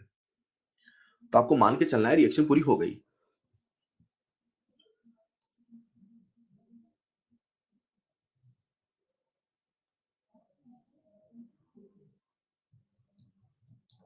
Alright, मैं सवाल कर देता हूं इसे। देखिए बेटा, एक हाइड्रोकार्बन है, ये आपको कंफ्यूज करने के लिए बाकी सब बातें दे रखा है ना। एक हाइड्रोकार्बन है साहब, होगा 10 ml है, होगा। ऑक्सीजन से रिएक्शन हुई होगी।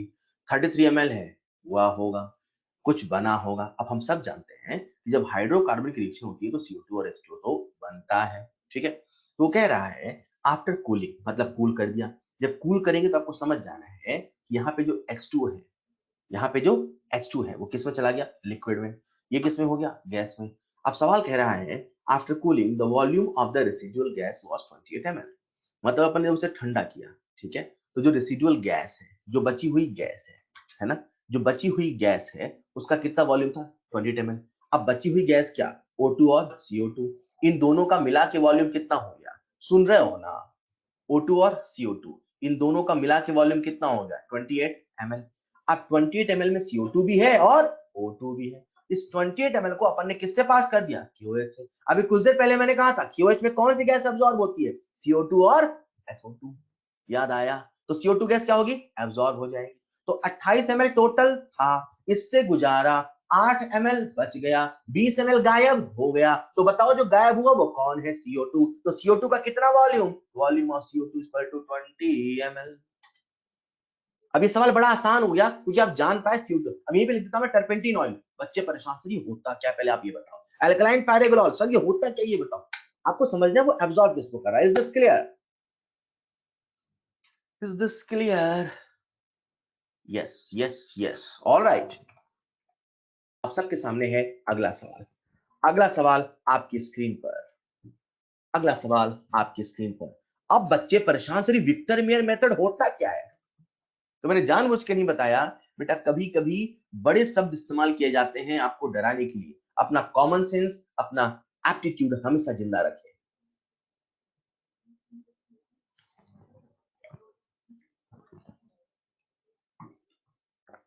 क्या बात है रितु बेटा, आंसर आपने कॉपी किया कहीं से। रितु आंसर इतना जल्दी आ गया आपका, बहुत अच्छे बहुत अच्छे। नहीं नहीं मानता हूं, बहुत अच्छे, well done, alright, very good Ayushi बेटा, फाइन। अब ये जो सवाल है ना, पहले मैं समझाऊंगा आपको। आप कहोगे कितना आसान है यार, विक्टर मेयर मेथड, सर ये होता क्या है, होता होगा कुछ, पहले सवाल तो पढ़ो। By Victor Meyer method, it was found that 2 gram of a volatile compound, एक volatile compound मतलब उसके वेपर बनते हैं, मतलब कैम्फर टाइप का, मतलब उड़ जाता है। उस कंपाउंड का 2 ग्राम है, ये 2 ग्राम है, ये 2 ग्राम है, कितने ग्राम ही, 2 ग्राम। उड़ उड़ जाएगा ये, तो इसके वेपर आएंगे। तो जैसे इसके वेपर आते हैं ना, इसके जो वेपर आते हैं वो आते हैं 56 ml at HTP। Find the molecular weight of volatile. अच्छा, 56 ml 2 ग्राम, तो 1 ml 2/56 ग्राम, तो 22400 ml। सर एक मिनट ये नंबर कहां से आया। अरे मुझे पता है, दुनिया में किसी भी गैस के एक मोल का, एक मोल का जो वेट होता है वही मॉलिक्यूलर वेट होता है, और एक मोल का जो वॉल्यूम होता है 10.4 लीटर होता है, 22400 ml होता है। मैं ये सोच रहा हूँ 22400 ml का वेट कितना, क्योंकि जो 22400 ml का वेट होगा, अरे वही तो मॉलिक्यूलर वेट होगा। तो 22400 ml का वेट कितना, 22400 इंटू 2/56। सॉल्व करेंगे कितना, सॉल्व करेंगे सभी लोग। अंजलि बेटा कैलकुलेशन चेक करिए, 1 0 गायब हो गया। ओ क्या बात है, बहुत अच्छे। And the correct answer is 800।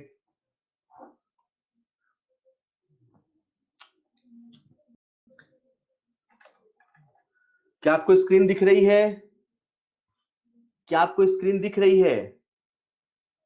शिविका बेटा बिल्कुल सही कह रहे हैं आप, हमेशा आंसर देते हैं, मुझे आपका नाम भी याद है। एक प्रॉब्लम हो गई, जितना कुछ मैंने लिखा था हैंड आउट वो सब डिलीट हो गया। तो जितना कुछ मैंने ये हाथ से लिखा था सवाल सॉल्व करते समय, वो सारा कुछ डिलीट हो गया। ओके, तो अभी फिलहाल हम ये सवाल देख रहे हैं, वो आप वो रिकॉर्डेड वीडियो से आपको हैंड आउट मिलेगा, उससे एक बार खुद से आप लिख लेना चीजों को, है ना। जो मैंने आज समझाया है, जितना पावर पॉइंट स्लाइड पे मैंने लिखा हुआ था प्रेजेंटेशन पे, बहुत कुछ जो हैंडवर्क किया था वो डिलीट हो चुका है, ऑटोमेटिक अपने आप ये डिलीट हो गया अचानक से। सो जब आप पढ़े हैंडआउट की मदद से, तो एक बार मैंने जितना कुछ कहा अगर आपको याद हो तो वो जरूर वहां लिख लेंगे, ठीक है। अदरवाइज मैं दूसरे बैच का हैंडआउट आपको शेयर कर दूंगा उसमें, ठीक है, नो प्रॉब्लम बेटा। चलिए ये सवाल कैसे कर रहा था, विक्टर मेयर मेथड है 2 ग्राम,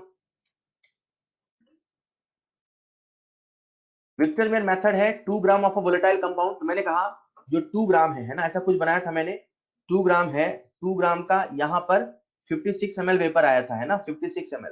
तो अपन क्या कह रहे हैं, जो 2 ग्राम है उसका वेपर है 56 ml, ठीक है। और अपने को निकालना है 22400 का, 22400 का वेट कितना है। तो ऐसे कह सकते हैं अपन 56 ml 2 ग्राम, तो 1 ml 2/56 ग्राम, तो 22400 ml। आपको समझ में आया मैं 22400 ml का वेट क्यों निकाल रहा हूं। 2 इंटू 22400/56, ये कितना आ जाएगा सॉल्व होके, ये आ जाएगा 800। So correct answer is 800। इसका जो मॉलिक्यूलर वेट है इस वोलेटाइल कंपाउंड का वो है 800।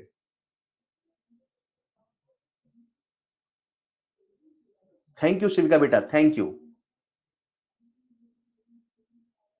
I will send it on the WhatsApp group. आप लोगों ने व्हाट्सएप ग्रुप बना लिया क्या, ये कब बना लिया आप लोगों ने। खैर, ऑल राइट, ये था सवाल, ठीक है। अब हम आगे बढ़ रहे हैं। तो यहां तक जो था ये था आपका अभी जो अपडेटेड मॉड्यूल है, ठीक है। अभी जो अपडेटेड मॉड्यूल है उसके हिसाब से ये पूरा का पूरा आपका सिलेबस है।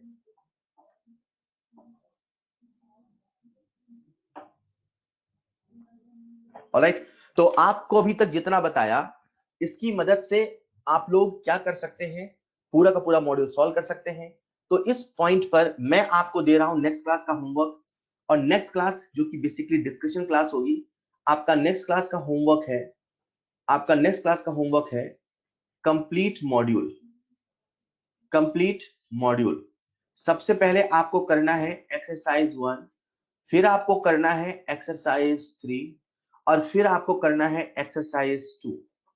एक्सरसाइज 1 आप 79 तक कर चुके हैं, बिगिनर बॉक्स 4 भी आप कर चुके हैं, इलस्ट्रेशन भी आप 39 तक कर चुके हैं। उसके बाद से करना स्टार्ट करेंगे, थोड़ा थोड़ा सवाल है, 2.5-3 घंटे का होमवर्क है, तो ये आपको नेक्स्ट क्लास में करना है, ठीक है।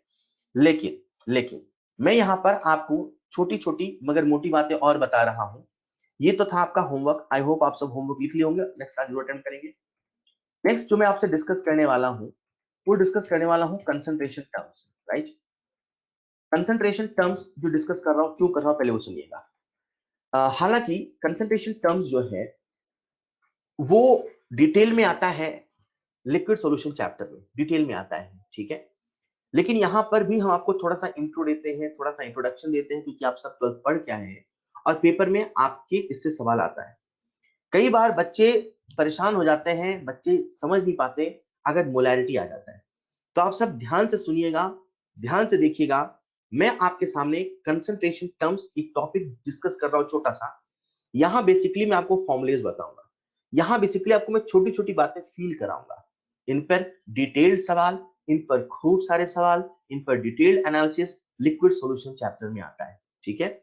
यहां पर इसलिए बता रहा हूं मैं ताकि आप सब इसे ढंग से फील कर पाए और जब वहां आए तो वहां जल्दी हो जाए, ठीक है। ऑलराइट, तो चलिए बात करते हैं कंसंट्रेशन टर्म्स। बच्चों आप सबका ध्यान चाहिए, आप सबका ध्यान चाहिए। एक वर्ड है आप सबके सामने कंसंट्रेशन, ठीक है। तो मन में सवाल आता है सर आखिर ये कंसंट्रेशन होता क्या है। कंसंट्रेशन को समझना है तो सबसे पहले आपको समझना पड़ेगा सॉल्यूशन। सर ये सॉल्यूशन होता क्या है। जो सॉल्यूशन है वो एक होमोजेनियस मिक्सचर होता है, लिसन केयरफुली, ठीक है साहब, होता होगा। जो सॉल्यूशन है वो एक होमोजेनियस मिक्सचर होता है, ठीक है। होमोजेनियस मिक्सचर होता है, इसमें होता है सॉल्यूट और इसमें होता है सॉल्वेंट। सॉल्यूट और सॉल्वेंट दोनों मिलके बनते हैं सॉल्यूशन, सॉल्यूट और सॉल्वेंट दोनों मिलके बनते हैं solution. So this is solution, ठीक है। सॉल्यूशन का कंसंट्रेशन होता है। जो कंसंट्रेशन वर्ड है इसका मतलब है, मतलब कितनी कंसंट्रेशन। so, मान लीजिए एक ग्लास पानी है, ये बॉटल है, इसमें अपन ने नमक मिला दिया, ठीक है। अब इसमें हमने नमक मिला दिया, जब नमक मिलाएंगे तो ये बन जाएगा सॉल्यूशन। अब जब सॉल्यूशन है तो इसमें सॉल्यूट भी है और इसमें सॉल्वेंट भी है। तो सॉल्यूट और सॉल्वेंट का, सॉल्यूट और सॉल्वेंट का रिलेटिव अमाउंट पता करने का, सॉल्यूट और सॉल्वेंट का रिलेटिव अमाउंट पता करने का जो तरीका है, जो मेथड है, उसे हम लोग कहते हैं कंसंट्रेशन। या आप ऐसे कह सकते हैं जो कंसंट्रेशन होता है ये हमें बताता है, ये हमें बताता है relative amount of solute and solvent, relative amount of solute and solvent. Sir ये कैसे बताता है? ये कुछ ऐसा है, मैंने आपसे कहा, लिसन केयरफुली, एक बाइक है, उसकी स्पीड है 20 किलोमीटर पर आवर। जैसे मैंने कहा बाइक की स्पीड है 20 किलोमीटर पर आवर, आप अगर यार कितनी धीरे चल रही है। वहीं पे मैंने कहा एक बाइक है, उसकी स्पीड है 180 किलोमीटर पर आवर। आप कहेंगे वाह कितनी स्पीड है।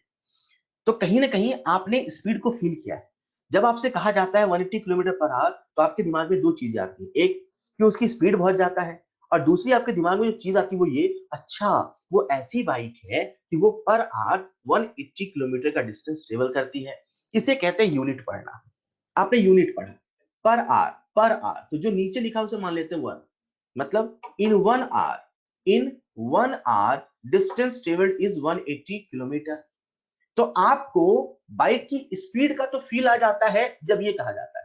लेकिन अगर यहीं पर मैंने आपसे कहा होता कि मेरे पास एक लिक्विड सॉल्यूशन है, एक सॉल्यूशन है, और इस सॉल्यूशन का जो कंसंट्रेशन है, वो जो कंसंट्रेशन है वो है 2 मोल पर लीटर, वो है 2 मोल पर लीटर, या मैं से कह देता वो है 2 मोलर। बाइक की स्पीड का फील आपको तुरंत आ जाता है क्योंकि आपको जहन में बैठा है, आपने इसे कई बार फील किया है। लेकिन अगर मैं वहीं पे कंसंट्रेशन कहता है 2 मोल पर लीटर या 2 मोलर, तो आपको फील नहीं आता कितना सॉल्यूट है, कितना सॉल्वेंट है। तो ये जो कंसंट्रेशन है, ये हमें सॉल्यूट और सॉल्वेंट के रिलेटिव अमाउंट का अंदाजा देता है, प्रिडिक्शन करना सिखाता है। हमें बताएगा कि इतने सॉल्यूशन में इतना सॉल्यूट है, इतने सॉल्वेंट में इतना सॉल्यूट है। तो इसी चीज को बोलते हैं कंसंट्रेशन। अब कंसंट्रेशन को मेजर करने की कई सारी यूनिट्स हैं। जैसे लेंथ को मेजर करने की कई सारी यूनिट है, मीटर है, सेंटीमीटर है, मिलीमीटर है, किलोमीटर है। वेट को मेजर करने की कई सारी यूनिट है, ग्राम है, किलोग्राम है, कई सारी यूनिट है। ठीक उसी प्रकार से कंसंट्रेशन मतलब relative amount of solute and solvent को मेजर करने की कई सारी यूनिट है, उन्हें हम लोग कहते हैं कंसंट्रेशन यूनिट और कंसंट्रेशन टर्म्स। तो सर ऐसी कितने टर्म्स हैं, ऐसी कितनी यूनिट है जिनकी मदद से हम किसी भी सॉल्यूशन के कंसंट्रेशन का अंदाजा लगा सकते हैं? ऐसे कितने टर्म्स है, ऐसे कितनी यूनिट है जिनकी मदद से हम किसी भी सॉल्यूशन का कंसंट्रेशन का अंदाजा लगा सकते हैं, रिलेटिव अमाउंट ऑफ सॉल्यूट और सॉल्वेंट का अंदाजा लगा सकते हैं? एक कितनी सारी यूनिट है और दूसरा कैसे अंदाजा लगा सकते हैं? तो ऐसी बहुत सारी यूनिट है, उसमें सबसे पहली यूनिट है मोलैरिटी। कौन सी यूनिट है? मोलैरिटी। मोलैरिटी को हम लोग कैपिटल एम से रिप्रेजेंट करते हैं।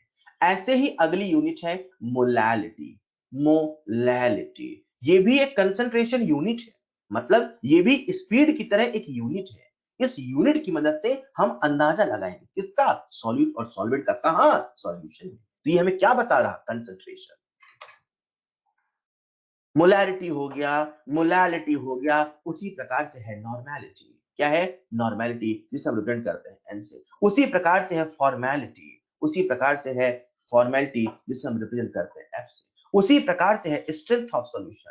स्ट्रेंथ ऑफ सॉल्यूशन भी क्या है? एक कंसंट्रेशन टर्म्स है जिसे हम रिप्रेजेंट करते हैं एस से। उसी प्रकार से मोल फ्रैक्शन भी एक कंसंट्रेशन टर्म है। मोल फ्रैक्शन भी एक कंसंट्रेशन टर्म है जिसे हम रिप्रेजेंट करते हैं जाई से। फिलहाल रीडिंग क्या है? ये सब क्या है? कंसंट्रेशन टर्म्स है, कंसंट्रेशन यूनिट है। उसी प्रकार से वेट परसेंटेज, उसी प्रकार से वॉल्यूम परसेंटेज, उसी प्रकार से वेट बाय वॉल्यूम परसेंटेज, उसी प्रकार से ppm, parts per million. These all are concentration units. ऐसे बहुत सारी कंसंट्रेशन हो सकती है। जैसे मैंने लिखा पीपीएम, अब आपके सिलेबस में पीपीएम है, पीपीएम मतलब पार्ट्स पर मिलियन। ऐसे होता है पार्ट्स पर बिलियन, और ऐसे होता है पार्ट्स पर गूगल। तो बहुत सारी कंसंट्रेशन यूनिट्स हैं। So these all are concentration unit. इन सब के बारे में खूब सारे सवाल आते हैं, खूब सारे डिस्कशन होते हैं क्योंकि लिक्विड सॉल्यूशन होता है। लेकिन मैं यहां आपसे molarity, molality, normality, strength of solution और मोल फ्रैक्शन पे बात करूंगा। राइट? किस पे बात करूंगा? Molarity, molality, normality, strength of solution and mole fraction. हम इन सभी चीजों पे बात करेंगे। बेसिकली हम बात करेंगे फॉर्मूला क्या होता है, इनका फील क्या होता है। ठीक है, तो ध्यान से सुनते चलिएगा। तो द फर्स्ट कंसंट्रेशन यूनिट जो मैं डिस्कस कर रहा हूं वो है मोलैरिटी। फर्स्ट कंसंट्रेशन यूनिट जो मैं डिस्कस कर रहा हूं वो है मोलैरिटी। क्या है बच्चों? मोलैरिटी। सर ये मोलैरिटी होता क्या है? मोलैरिटी जिसे हम कैपिटल एम से रिप्रेजेंट करते हैं, जिसे हम कैपिटल एम से रिप्रेजेंट करते हैं। टेस्ट में ये भी आएगा क्या? बिल्कुल आएगा, तभी तो बता रहा हूं, और कहे के लिए बता रहा हूं। सर हाँ बेटा बताइए।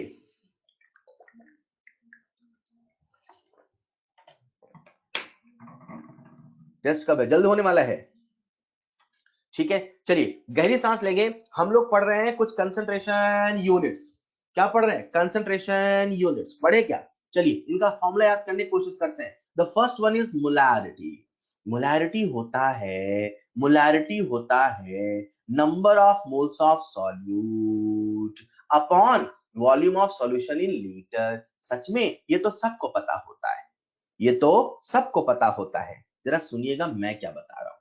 मोलैरिटी का मतलब है number of moles of solute upon volume of solution in litre. बोलो हाँ या ना? अरे हाँ या ना? अरे हाँ या ना? मोलैरिटी का मतलब होता है number of moles of solute upon volume of solution in litre. सुनो ना, नंबर ऑफ मोल्स तो ये क्या हो जाएगा? मोल। Volume in litre. मान लीजिए मेरे पास एक सॉल्यूशन है, उसकी मोलैरिटी 2 मोलर है, तो आप क्या समझेंगे? अच्छा इसकी मोलैरिटी 2 मोलर है, या इसकी जो मोलैरिटी है वो है 2 मोल पर लीटर। ये कहने का मतलब है, व्हाट डज दिस मीन? ये यूनिट हमें क्या बता रही? ये यूनिट हमें ये बता रही है, ये एक ऐसा सॉल्यूशन है। नीचे क्या है बच्चों? सॉल्यूशन। ऊपर क्या है? सॉल्यूट। नीचे क्या है? सॉल्यूशन। ऊपर क्या है? सॉल्यूट। नीचे किसका वॉल्यूम है? सॉल्यूशन का। ऊपर किसका मोल है? सॉल्यूट का।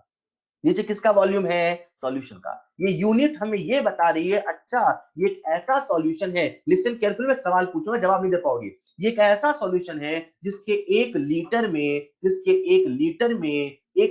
में सॉल्यूट के 2 मोल हैं, 2 मोल्स ऑफ सॉल्यूट। क्या हमने क्या हमने एक गिवन सॉल्यूशन में सॉल्यूट के अमाउंट का अंदाजा लगा लिया?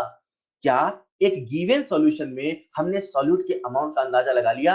मतलब जो मोलैरिटी है वो हमें कंसंट्रेशन बता रही, और मोलैरिटी कंसंट्रेशन बताने की एक यूनिट है, कि एक यूनिट है। अब सुनना ध्यान से।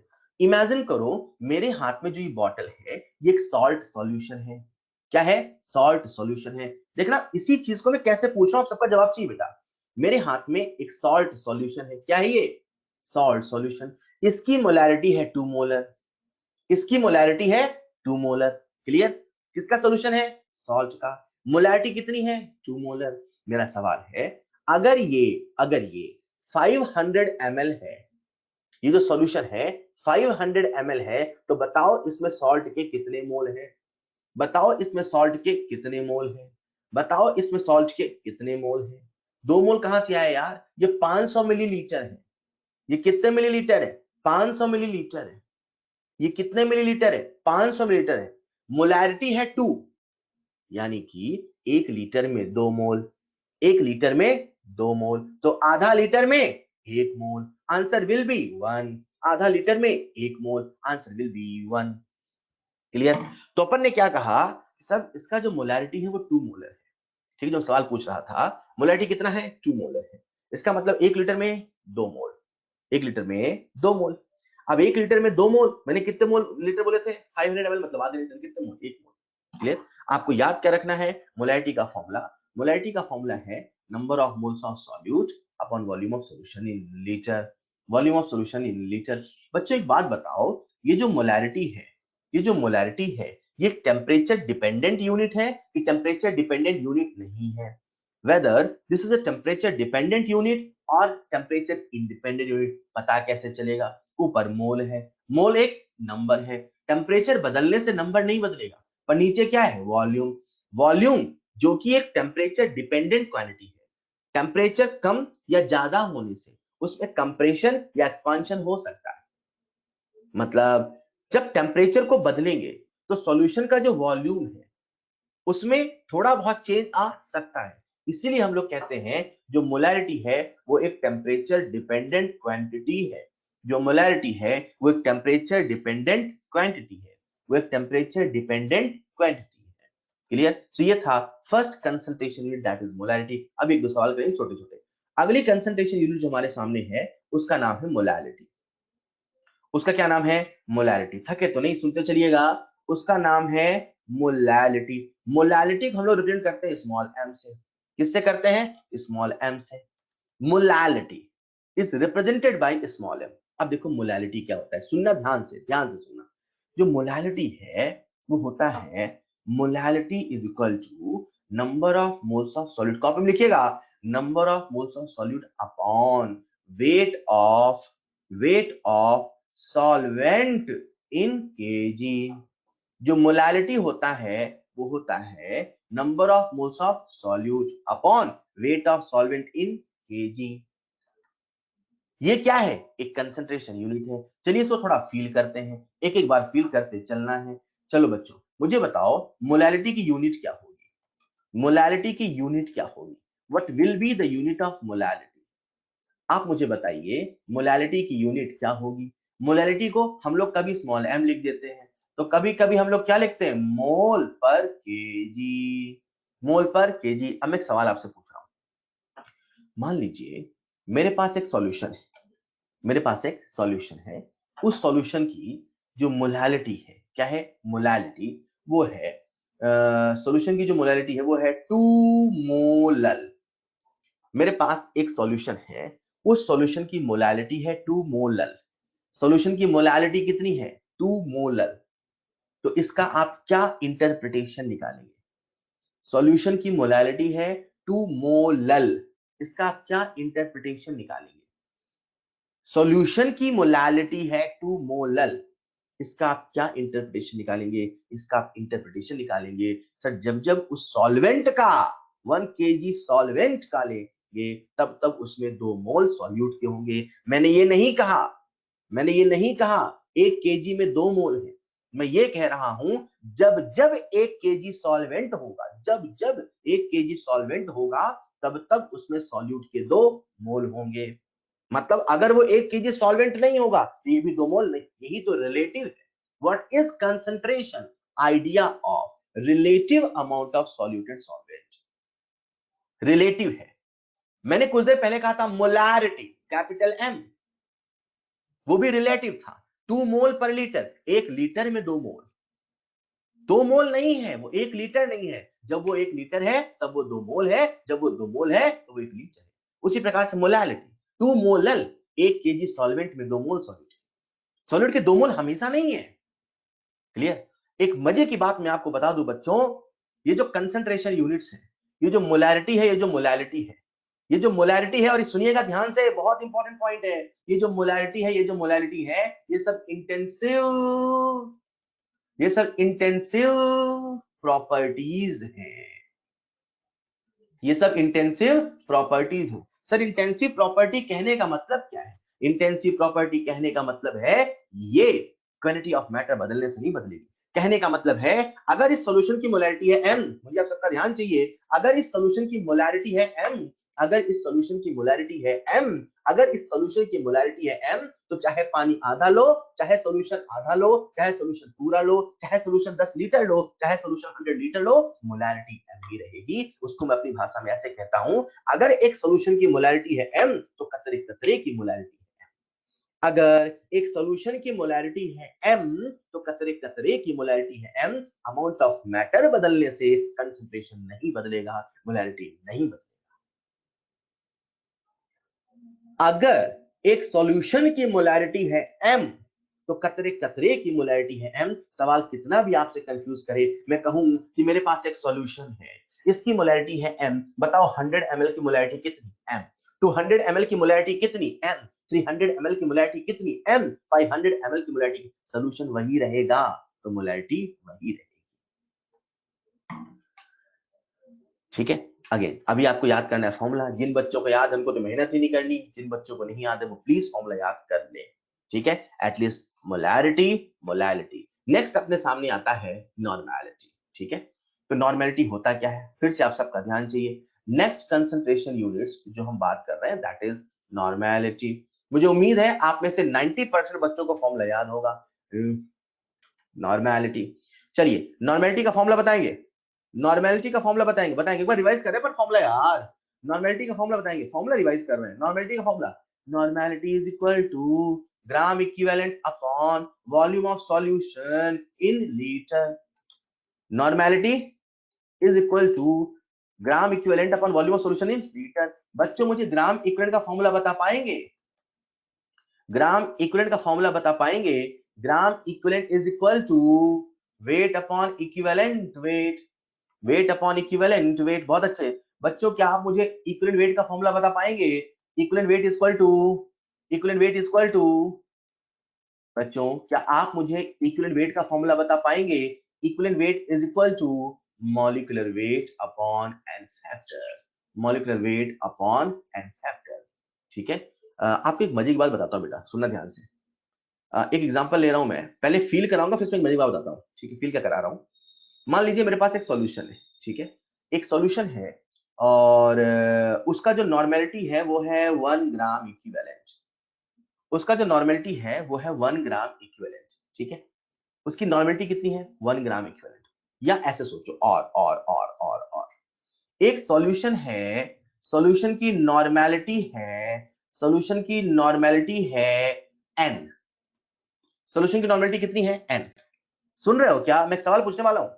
मान लीजिए एक सॉल्यूशन है, उसकी नॉर्मेलिटी है n, तो बताओ, तो बताओ 2 लीटर सॉल्यूशन में, तो बताओ 2 लीटर सॉल्यूशन में सॉल्यूट के कितने ग्राम इक्विवेलेंट? तो बताओ 2 लीटर सॉल्यूशन में सॉल्यूट के कितने ग्राम इक्विवेलेंट? तो बताओ 2 लीटर सॉल्यूशन में सॉल्यूट के कितने ग्राम इक्विवेलेंट? बहुत अच्छे बेटा, आपने क्या कहा? सर नॉर्मेलिटी n है ना, और नॉर्मेलिटी क्या है? Gram equivalent upon volume. इसका मतलब हम क्या कहें?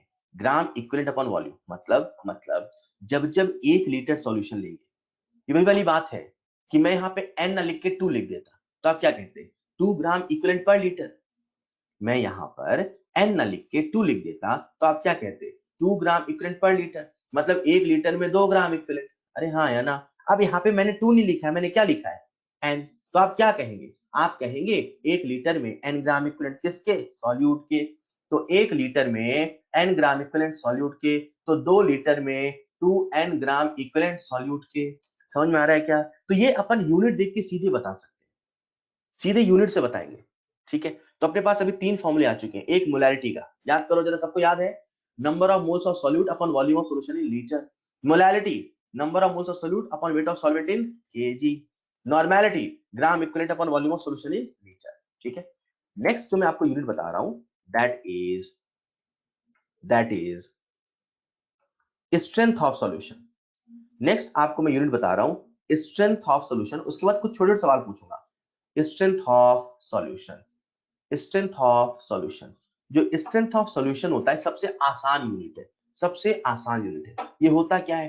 ये होता है wait of solute in gram upon volume of, upon volume of solution in litre. Strength का फॉर्मूला, स्ट्रेंथ का formula wait of solute in gram upon volume of solution in litre. मतलब अगर मैं इसकी यूनिट की बात करूं, इसकी यूनिट क्या हो जाएगी? ग्राम पर लीटर। इसको फील कैसे करो, जरा सुनना, सबसे आसान यूनिट है। ये मान लो 1 लीटर पानी है, जो कि नहीं है, मान लो ये मान लो 1 लीटर पानी है, ये मान लो 1 लीटर पानी है, ये मान लो 1 लीटर पानी है।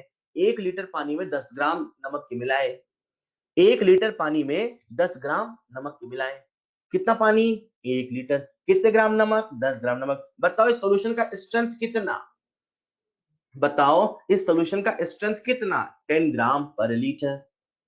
स्ट्रेंथ ऑफ सॉल्यूशन जो हमेशा ग्राम पर लीटर में लिखा जाता है। मोलैरिटी में मोल लिखने का ड्रामा है। अच्छा, मोलैरिटी लिखना तो क्या करते हैं? 10 ग्राम पहले किस में कन्वर्ट करते हैं? मोल में। मोलैलिटी में भी अपने को पहले वेट पता करना पड़ता सॉल्वेंट का, नॉर्मेलिटी में ग्राम इक्विवेलेंट पता करना पड़ता। स्ट्रेंथ सबसे आसान। स्ट्रेंथ क्या होता है? Wait of solute upon volume of solution in litre. कोई दिक्कत यहां तक? तो पहली यूनिट थी अपनी फॉर्मूला, फॉर्मूला याद करेंगे अभी, number of moles of solute upon volume of solution in litre.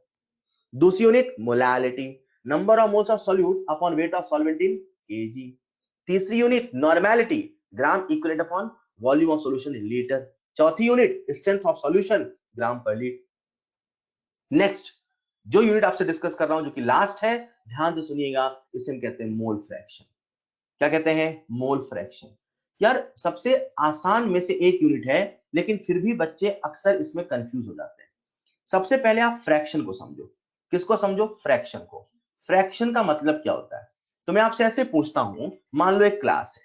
क्या है? क्लास है, एक क्लास है, ठीक है। अब एक क्लास है, उसमें 100 स्टूडेंट है। क्या है? 100 स्टूडेंट्स है। एक क्लास है, उसमें 100 स्टूडेंट्स है। आप सबसे सवाल पूछ रहा हूं मैं। 100 स्टूडेंट्स हैं, उसमें बॉयज हैं 60, उसमें गर्ल्स हैं 40। तो बताइए, तो बताइए गर्ल्स का फ्रैक्शन कितना? What is the fraction of girls? तो बताइए गर्ल्स का फ्रैक्शन कितना?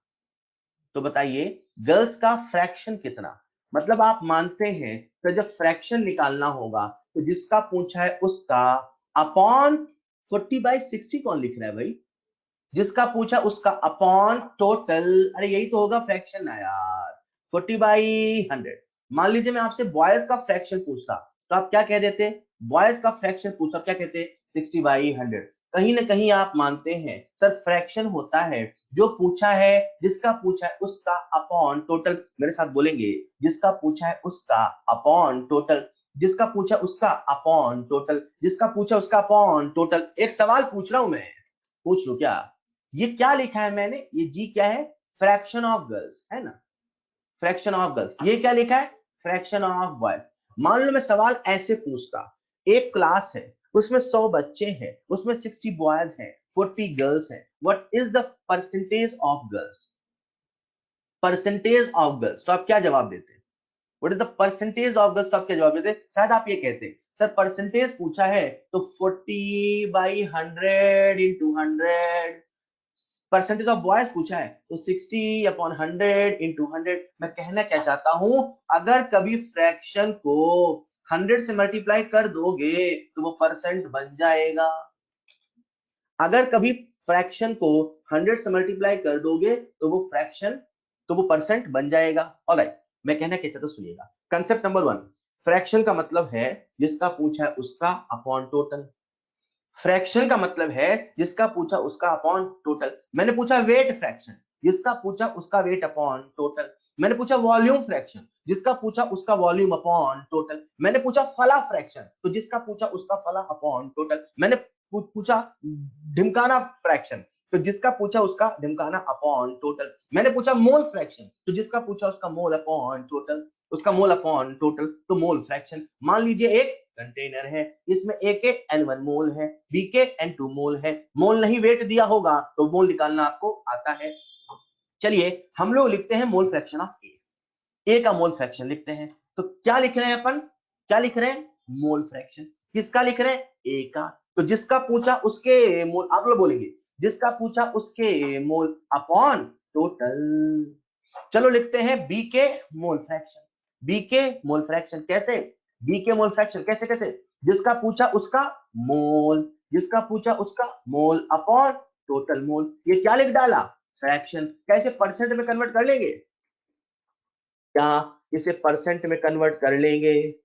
क्या इसे परसेंट में भी कन्वर्ट कर लेंगे? बिल्कुल। किससे मल्टीप्लाई कर दे? 100 से। लो यार आप सीख गए, आप बहुत अच्छे बच्चे, क्या सीखते हैं आप फटाफट। क्या बात है।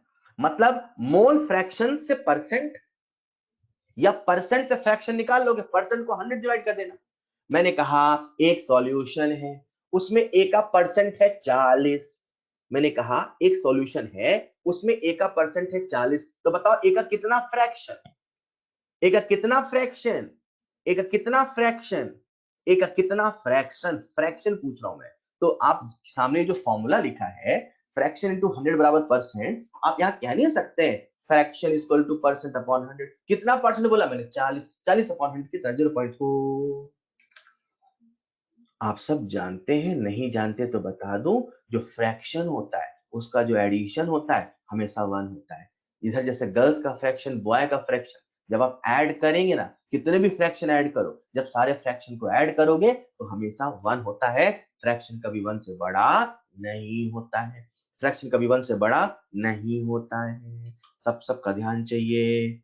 सबसे पहले अपन ने पढ़ा मोलैरिटी। बोलो फॉर्मूला याद हुआ, बोलो फॉर्मूला याद हुआ, बोलो याद हुआ, याद हुआ। मोलैरिटी बोलेंगे, जहां बैठे हुए बोलेंगे molarity is equal to number of moles of solute upon volume of solution in litre. Alright, molarity का बोलेंगे, मोलैरिटी का number of moles of solute upon weight of solvent in KG. Molality का number of moles of solute upon weight of solvent in KG. Normality का gram equivalent upon volume of solution litre. Strength of solution weight of solute upon, सबसे आसान strength ग्राम per litre, कितने ग्राम मिला है ना। अभी कुछ सवाल पूछूंगा आपसे। फ्रैक्शन सबसे आसान, जिसका पूछा उसका अपॉन टोटल, जिसका पूछा उसका अपॉन टोटल। ठीक है। एक बच्चे ने पूछा है सर पीयूएससी पढ़ाएंगे, जरूरत नहीं बेटा यार, जरूरत नहीं है, एग्जाम में है ही, आते ही नहीं है, सब फालतू चीजें। जितना है एग्जाम में सक्सेस होने का एक नियम है, एक ही चीज को एक ही जगह से 100 बार पढ़ें, एक ही चीज को एक ही जगह से 100 बार पढ़ें, ना कि 100 अलग अलग जगह से पढ़ें। मेरी इस लाइन को मंत्र मान के साल भर इसको फॉलो करिएगा। एक ही चीज को एक ही जगह से 100 बार पढ़ें। पढ़ना 100 बार है, एक ही चीज को पढ़ना है, एक ही जगह से पढ़ना है, ना कि उसी एक चीज को 100 अलग अलग जगह से पढ़ें। Don't do it. लिमिटेड पढ़ें। आप पेपर का लेवल देखिए, अपने को नंबर लेके आना भैया, अपने को अपने एरर पे काम करना है, अपने को अपने बेसिक कंसेप्ट पे काम करना है, हम जहां गलती करते हैं उन पे काम करना है। ऑलराइट, तो ये था थोड़ा बहुत कंसंट्रेशन इंट्रोडक्शन। इस पे कुछ एक सवाल करते हैं।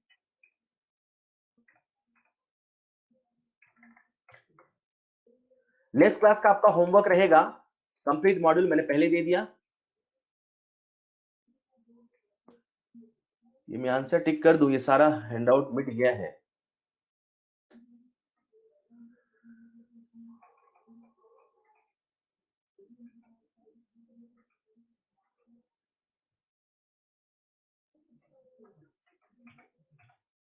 चलिए एक सवाल लिखिएगा सभी लोग।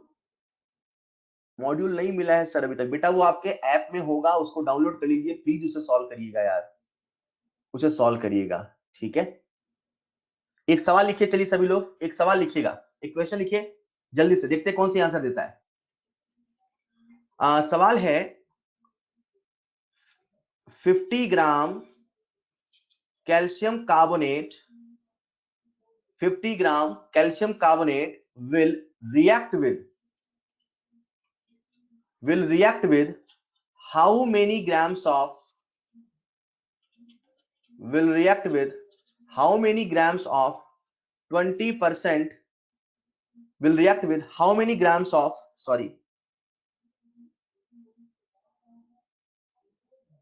will react with how many grams of 2 molar HCl solution will react with how many grams of 2 molar HCl solution. 50 grams of 50 grams of calcium carbonate will react with how many grams of 2 molar HCl solution.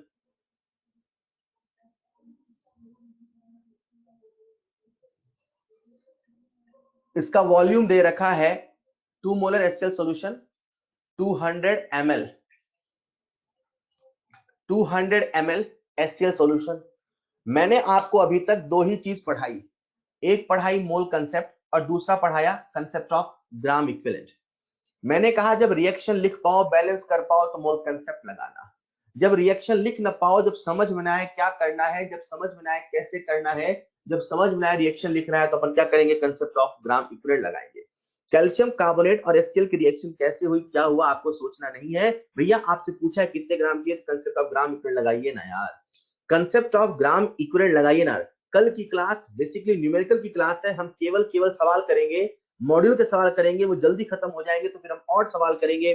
So please be attentive, और अगर आप module solve नहीं करेंगे तो कल मेरे साथ solve करेंगे, ठीक है क्या। तो अपने को जितना सवाल करना देखना, कल से फील आएगा अच्छा ये था ये था। ऑलराइट, बहुत सारे बच्चों का आंसर आ गया, जिनका नहीं है उनके लिए बेटा कैल्शियम कार्बोनेट है और HCl है, रिएक्शन हुई, क्या हुआ, क्यों हुआ, कैसे हुआ, हमें नहीं पता हुआ। हमें तो इतना पता है अगर ये रिएक्शन हुई है तो एक बात तो पक्की है, gram equivalent of calcium carbonate equal to gram equivalent of HCl। अब देखो डाटा किसका दिया है, कैल्शियम कार्बोनेट में किसका डाटा दिया है, वेट का, तो वेट अपॉन इक्विवेलेंट वेट बराबर HCl में क्या दिया है, मोलैरिटी। तो मोलैरिटी वाला फॉर्मूला याद करना पड़ेगा। तो ग्राम इक्विवेलेंट कई सारे फॉर्मूले थे, एक बार मैं फिर लिख देता हूं जिनको नहीं याद उनके लिए। Weight upon equivalent weight is equal to mole into n factor is equal to normality into volume is equal to molarity into n factor into volume in litre. याद आया कुछ, ये सारे फॉर्मूले थे। वैल्यूज पुट करेंगे, यहाँ पे ग्राम के लिख रहा हूं मैं, molarity into n factor into volume. सभी लोग बेटा मुझे बताएंगे ये सब करने की आवश्यकता है क्या यार।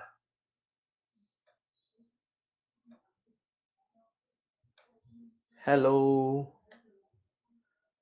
सो गए आप सब। अपने को बताना है how many grams of calcium, how many grams of HCl will react with 50 grams of calcium carbonate. तो अपन क्या करते हैं, सबसे पहले निकाल लेते हैं HCl के वेट। HCl का वेट निकाल ले क्या, अपन सबसे पहले HCl का वेट निकाल लेंगे, और जैसे ही HCl का वेट निकलेगा उसे गिवन सॉल्यूशन फाइंड करेंगे। तो यहां पे लिख रहा हूं मैं वेट अपॉन इक्विवेलेंट वेट, ठीक है। इसका वेट दे रखा है 50, इक्विवेलेंट वेट कितना 100/2 50 इक्वल टू वेट पता करना है 35.5 प्लस 1 कितना 36.5, कितना वेट आ गया 36.5 ग्राम। तो HCl के कितने ग्राम रिएक्ट करेंगे 36.5 ग्राम, HCl के कितने ग्राम रिएक्ट करेंगे 36.5 ग्राम। यहां पर किसको डाउट है, HCl के कितने ग्राम रिएक्ट करेंगे 36.5 ग्राम।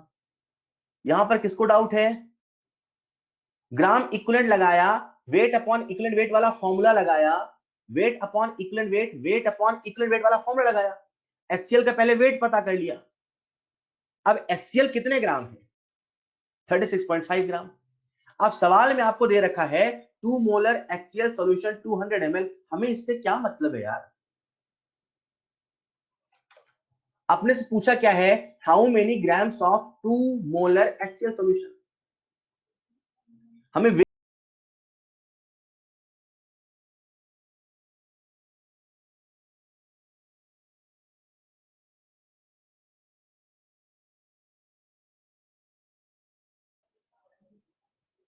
ठीक है, ठीक है, ठीक है।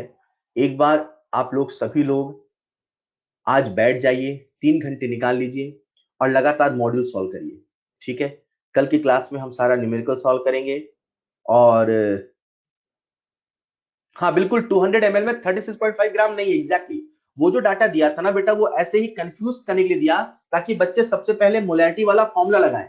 मैं वहां यही सिखाना चाहता था कि हर बार आप अपना कंसेप्ट लगाइए, तो डाटा गिवन है वैसा नहीं, ऐसे आपके मॉड्यूल में बहुत सारे सवाल मिलेंगे, ठीक है। तो वो उसका काम नहीं था। हाँ ऑलराइट, तो आज के लिए इतना ही, कल आपसे डिस्कशन की क्लास रहेगी। दैट्स ऑल फॉर टुडे, मिलते हैं नेक्स्ट क्लास में। Thank you so much, thank you so much.